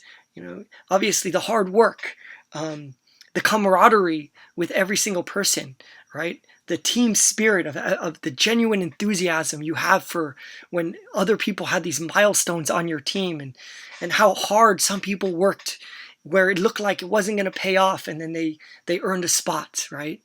And some of you guys know who those players are, or the roles that seem small but were so big in the course of us being able to do what we did. So the journey is a reward, and I don't say that as rhetoric, like it is, and I think this moment allows us to appreciate what we are doing and the process of what we do. Right? So if I lost something, or I may lose something, so girls volleyball season, I lost my club season, I might lose my high school season. I'm not, these aren't scare tactics. I don't know what's going to happen, but every day we'll find out more. Boys volleyball, they lost their season, especially if you were a senior. So it's not all loss. And I think that if you embrace that, and if you embrace it together, if every single person, we all understand that and we share that with each other, instead of in our mind if you just try to play it in your own mind, well, no, but if you're in general consensus agreement with other people about that, then maybe when you're having doubts believing it, you'll actually believe it, right? So that's the broader perspective of the entire situation, right?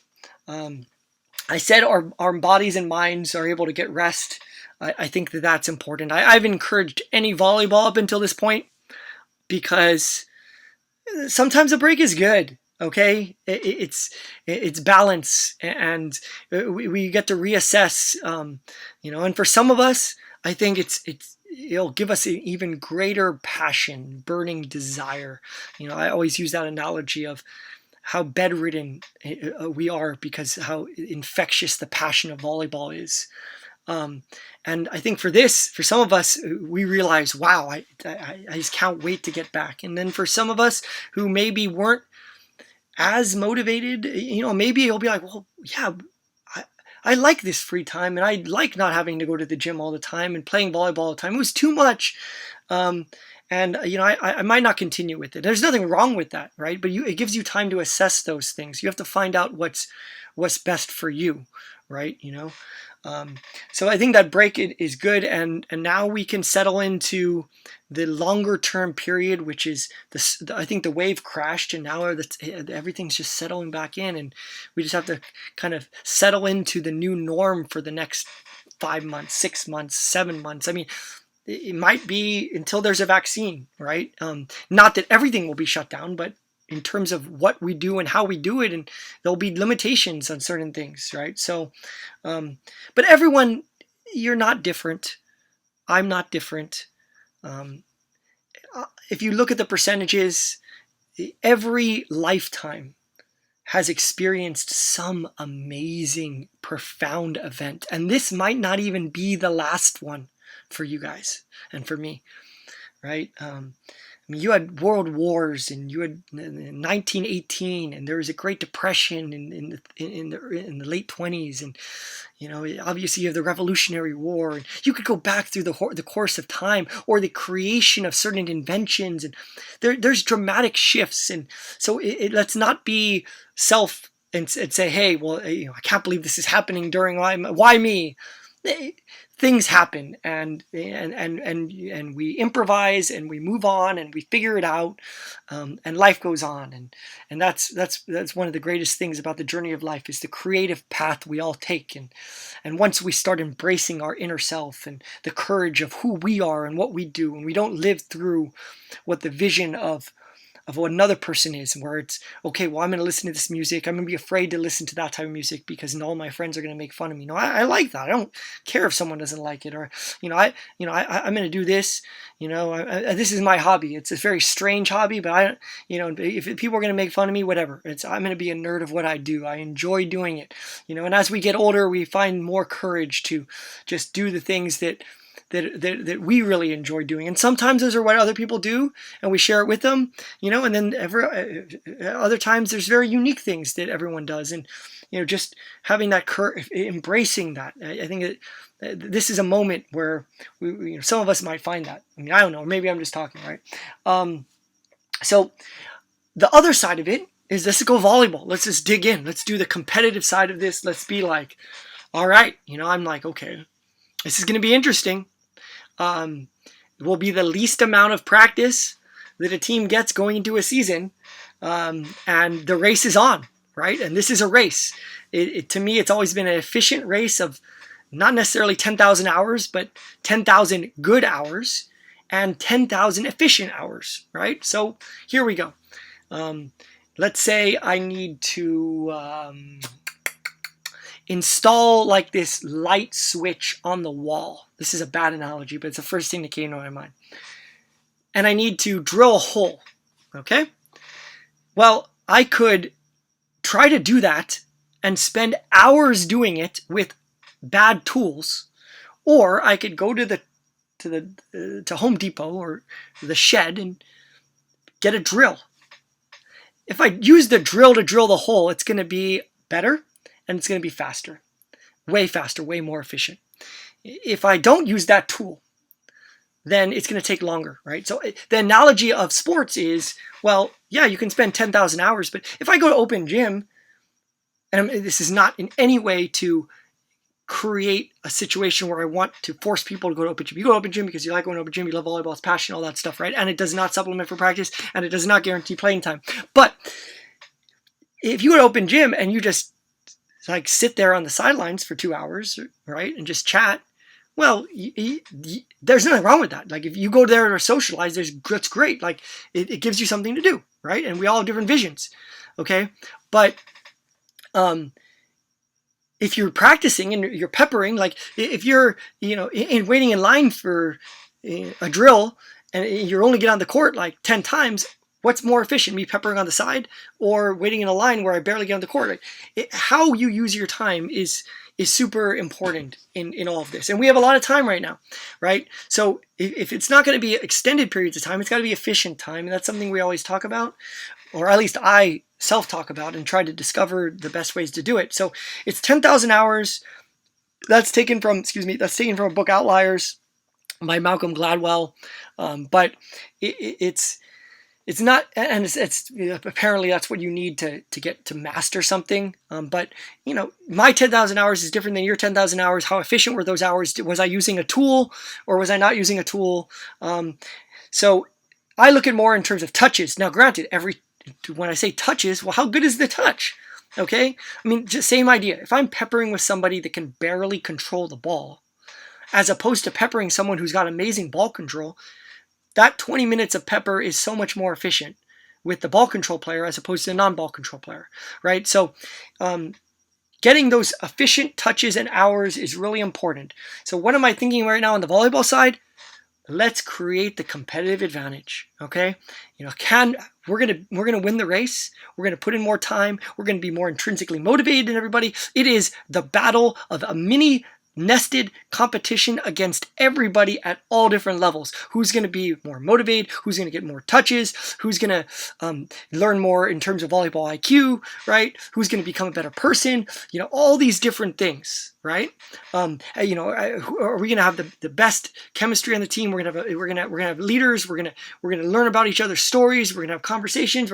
There's so many different ideas of what you could do with this time, right? To gain that competitive advantage, to be like, all right, well, we're not going to be as good as if we actually had a volleyball court and a practice because it's limited, but we're going to be better than everybody else, right? And that's where it's that balance between, I think one of the yin yangs of life is competition versus collaboration, right? How much am I going to share with other people and how much am I going to compete against them? Right? And I believe that you find a balance in that. I feel like if it's just all competitive, then you're missing something. I've always said one of the best things you can do is do something for somebody else. And I believe that to my core. But anyway, let's win that competitive battle. So let's be ready for when we return and have the grit to keep up with the grind while we get there. Okay? And that means let's turn in our videos. Let's do our homework. Let's become a coach. Let's do all those things, a lot of things I talked about in this video where no one's going to do it better than us. And let's take pride in doing that. But let's have a reason for it, right? And think about it. And I think that if we all become leaders in this, and you're a leader of your story and the reason why you're doing what you do, it will help continue that going forward, right? And just remember, and you guys know I say this all the time, nothing worth getting is easy. So it's not going to be easy. When you do those push-ups at night, when I'm doing it, I don't want to do it. Does it feel good afterwards? Yes, right? And I think that's tied to a lot of different things. Is so many of the things that progress us in life, they're investments. And it's normally we need someone to help us invest. We need a coach. We need a teacher. We need some push. How about we push ourselves, right? You become your own spotter. You like I said, create the loop, right? All right. We're on the last, my bad. Two more questions and an hour and 50 minutes in. Crazy. I mean, I've never done this before. So, and I doubt, I don't know. I mean, who knows who will actually go through this? This is, but if you can get something out of it, maybe, I mean, I'm just answering questions, right? Number 6, do you have any favorite quotes you think every student athlete should listen to? Okay. I've already mentioned some quotes during the course of this. This is where what's the most important quote for this time and this particular, I guess, podcast. Before I mention a quote, I do want to say this, and this is my own quote, but it's not in that fancy, good quotes have those nice rings to them and they kind of, it's almost like they're poetic, right? Or they follow some sort of something where you can remember them easily, okay? But I'm going to give you 2 quotes, but before I give those 2 quotes, one quote's going to be volleyball. The other quote is going to be just my favorite quote, I guess. But I think more important than a quote is your ability to try a quote. Because there's so many quotes. I mean, this is one of those good bottomless pits, right? This is where you go, everyone, there's a black hole in the middle of the galaxy, and everyone says, okay, that's the end of the world. But maybe what happens when you go through the black hole, it's an entryway into this whole beautiful new world, whatever, right? Sometimes what we think is bad, it might end up being good. I think that our ability to try things when we think it might not be good, and try it for an hour or a day or a month, or maybe during this quarantine, just try it and see how it works. Because I think that having a self-feedback loop, trying something, seeing if it works, trying something else, keeping up with it, is one of the keys to success. So try quotes is the quote, but that's not one of the two. Because it's no point. You could talk about quotes all day. Most people don't listen to them or follow them. You see it, it looks great. Let's post it on Instagram. Let's retweet it. Let's read it. You'll hear people say them all the time, but do you follow them? Do you try them? Right? Because there's so much wisdom in them. That's the thing people don't realize is like some of the people that are famous in these quotes have lived an entire life, right? And you, even a young adult at their early stages of life, can tell you when you're 18 and you're a senior just how much you know more than when you were a freshman. And that's only 4 years. Just imagine what's going to happen when you're 24 and you look at 20, and you're 28 and you look at 24, and you're 32 and you look at 28, right? And then you're 40 and you look at 35, right? It's just going to be like, wow. Some quotes are from people that are 60 and 70, and they've experienced so many different things, right? And the wisdom in that sentence, or those two sentences, is on this perspective of life and situations that they've seen on this grand scale, So I feel like you got to try them, and because there's wisdom in them, and someone has lived through that, and you'll realize one of the greatest things about this world is everyone is so different, right? I mean, it's amazing how different people's personalities are, and how people self-select the jobs and the careers and the things that they do in their life, right? You choose where you're going to work and what career and what you do with your free time, and who you're going to date and who you're going to marry, and everything is self-selected, and no one makes the same selection. It's weird. Everyone is so different in what they do.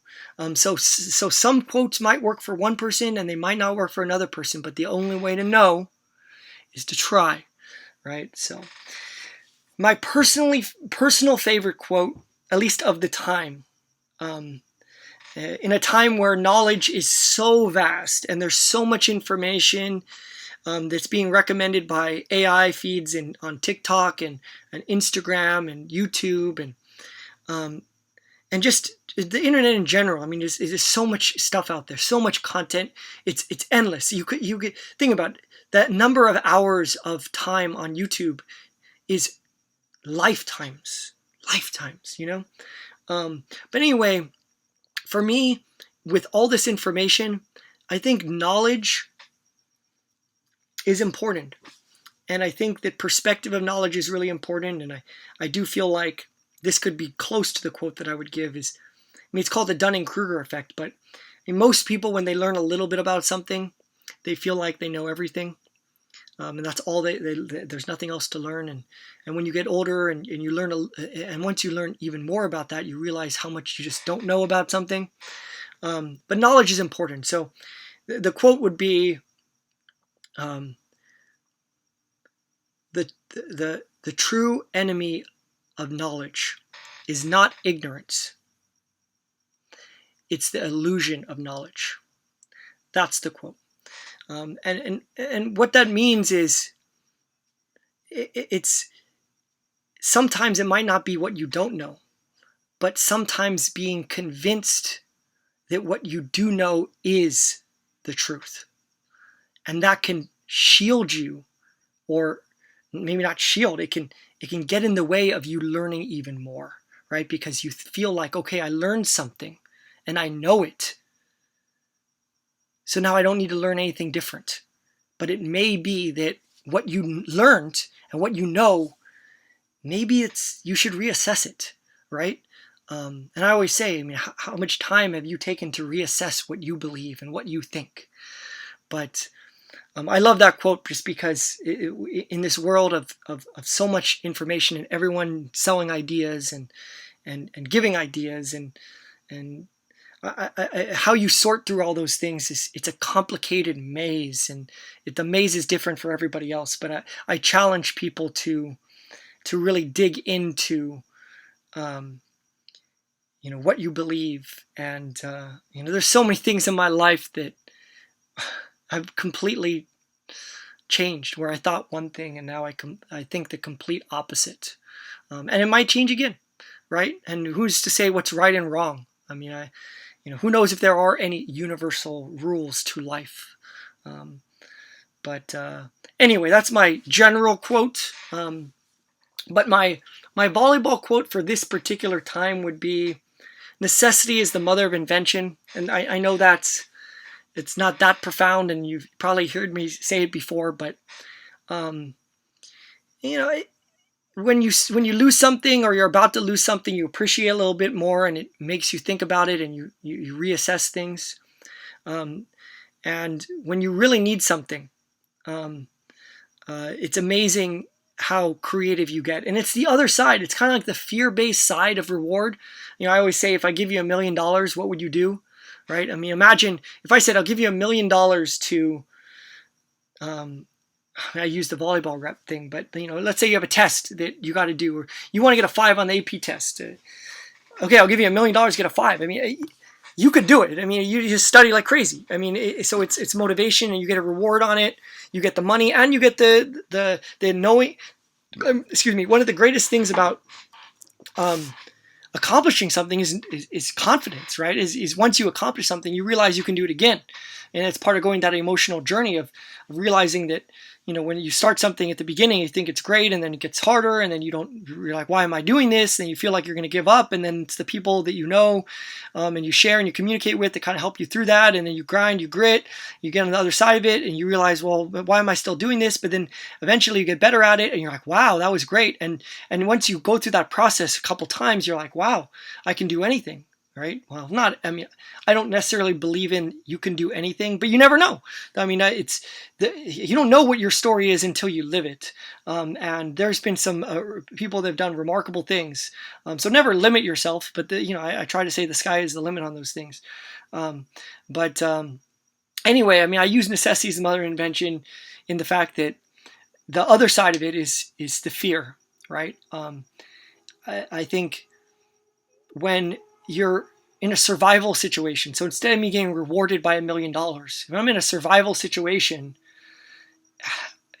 we get creative, right? It's like, I got to do this. I mean, what if I was going to die right now? I mean, what if I couldn't get any food? I mean, what if the world was coming to an end? And these are in the quote section, but they all tie together. I mean, Cornel West, I listened to some of this stuff, some of his, and he's read so many different books, but one of his quotes is, everyone, he said, I fight this gangster inside my head every single day called my ego. I love that quote, right?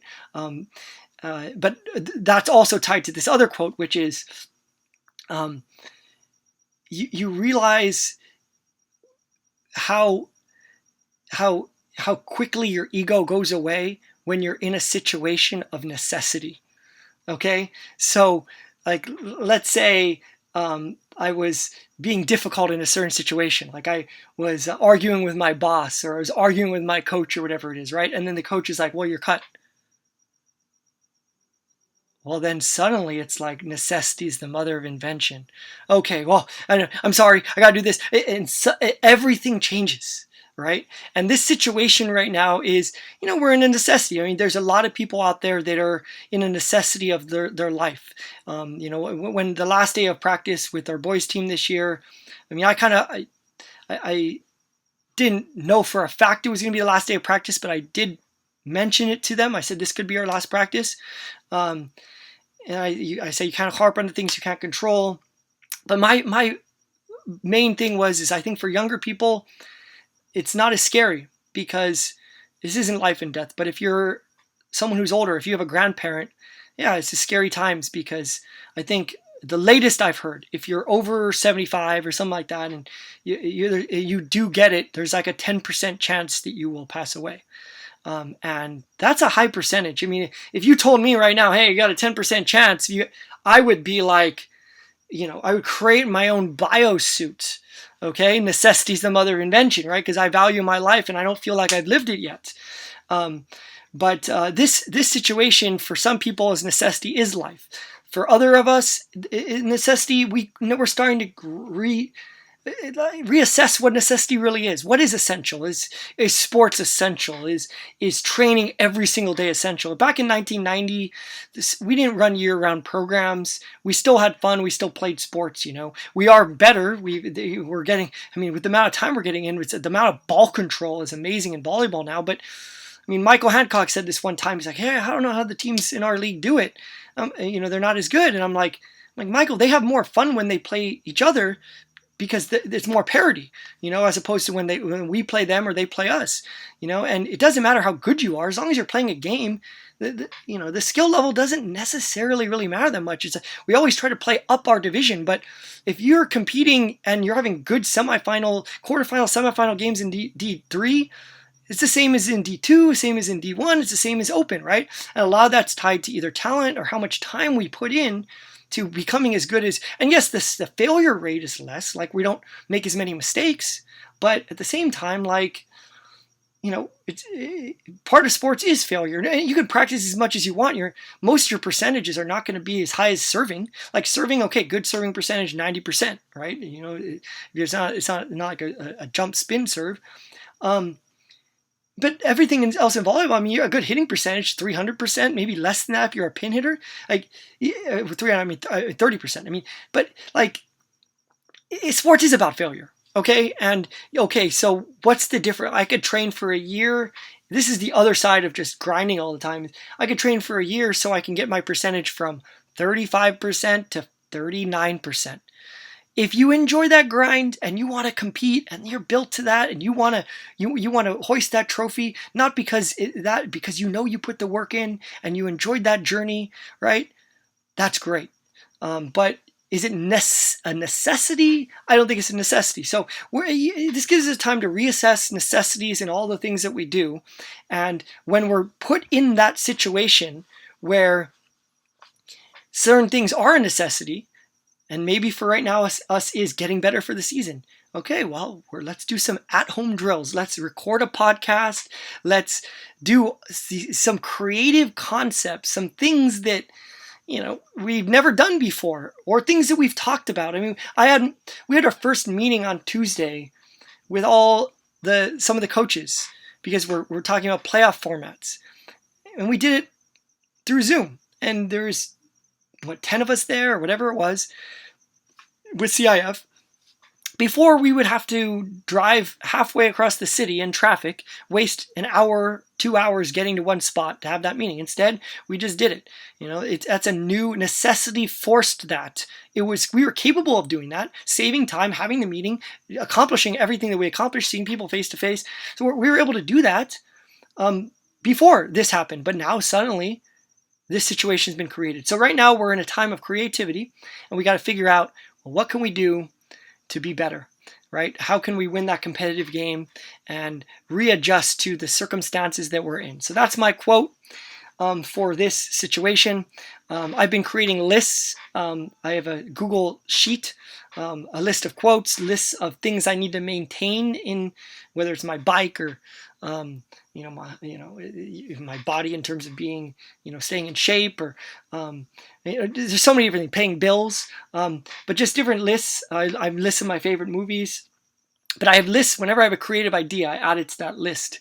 And now is the time to be like, all right, well, let's try that. Let's just put that together.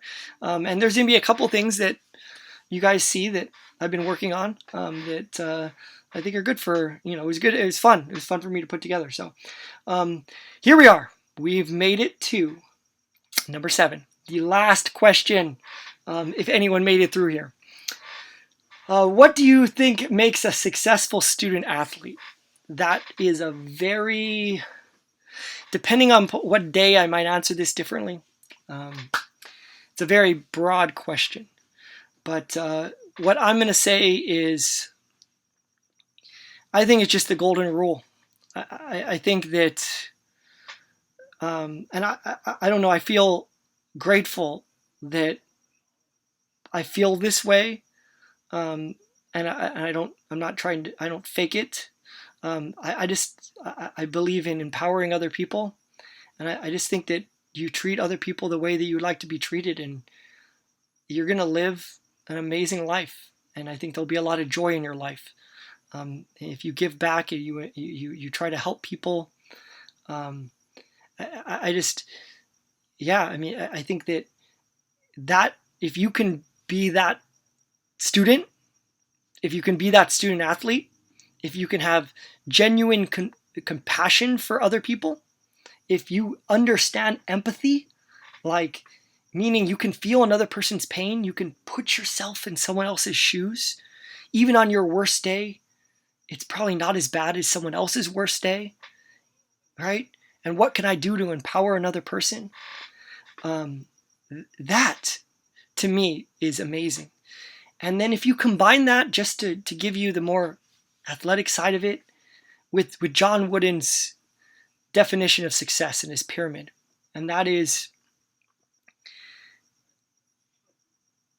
find a passion, work really hard at it, and understand that everyone is different. That the true, for me, and this might change, right? I mean, like I said, what I say now when I'm at my age was not what I said when I first started coaching, and it might not be on the last day I coach, and 10 years after that, or whatever happens, in my lifespan. But I just feel that success is a definition of finding a passion, working really hard at it, and becoming the best, having a self-satisfaction that you did everything that you could have done. You worked really hard at what you were passionate about. Self-satisfaction to become the best that you are capable of being. Not somebody else, but you.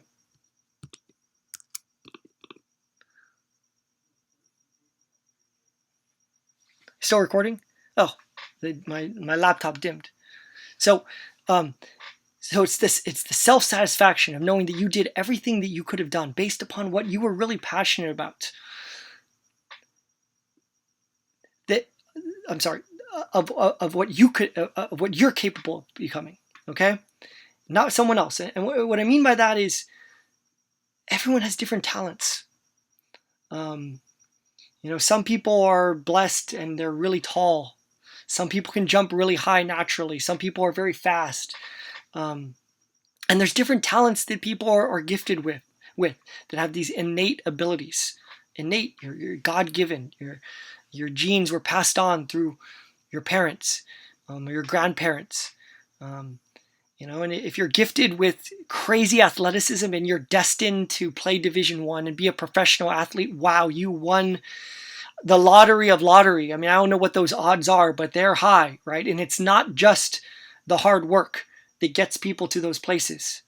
If you were blessed with some special type of intelligence that's way beyond that of the average person, and there are people out there that have that have a photographic memory, that just never have to study, that can just figure things out, or just the creativity of some people. There's some people on this planet that, wow, like, how did they come up with that idea, that concept? Where did that, or how funny they are, how witty that person is, the way, such a beautiful mind, the way that they think, Looks is a talent, right? Some people are blessed with, what society defines as good looking, right? More than other people, right? And so much of this is accepting what you were given, right?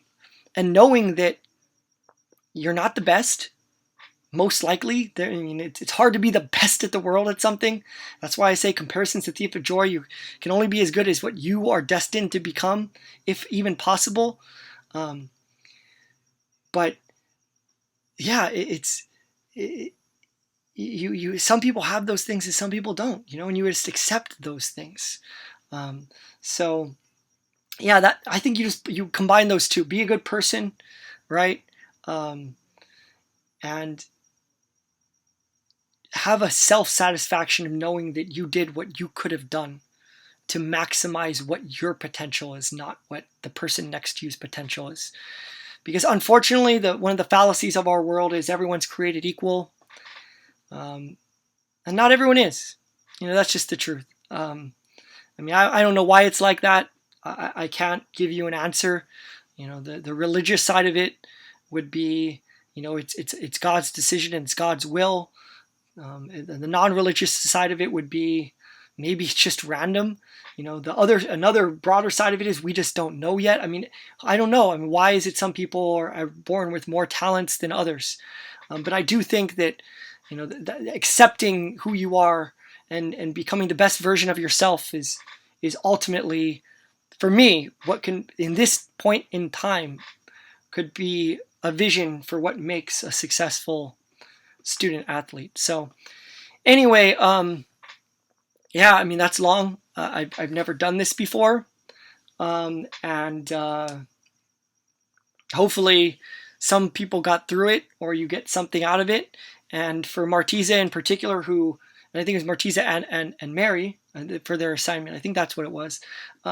They drafted these questions for me, and I just expanded and answered them. At any time anyone ever has a question, I'm always open to answer it. I really try not to give unsolicited advice all the time. I mean, I know when I'm coaching, and I'll do that a lot. And it's not me. It's not me about me hearing my own voice. This is just, if anything that I said can help, in what we're going through or in terms of volleyball, hopefully we can do that, and let's just all continue to be students of everything. I feel like if we continue upon that journey for not just our academic career, but the remainder of our lives, it will lead to some pretty great places. So it's now 9:38. We're at 2 hours and 16 minutes, and I think I'm done. So, I mean, I haven't seen everybody in a while. I hope everyone's doing all right. I think that every day is interesting. I've had some dark days where I'm like, wow, this is boring. I don't have anything to do, but then I always just kind of give myself a project or go for a bike ride, try to be grateful. And I think we'll all get through this together. But if you guys want to, reach out and ask any question, I'm always open for that. And within the coming week or weeks, we're going to be doing some stuff. I'm going to try to get us going on the volleyball side a little bit, and then work on some stuff for the impending, graduation and what senior night would have been for boys, and what a banquet might look like, and wrapping up what this very interesting moment in time is for us right now. So good night, and I'll see you guys soon.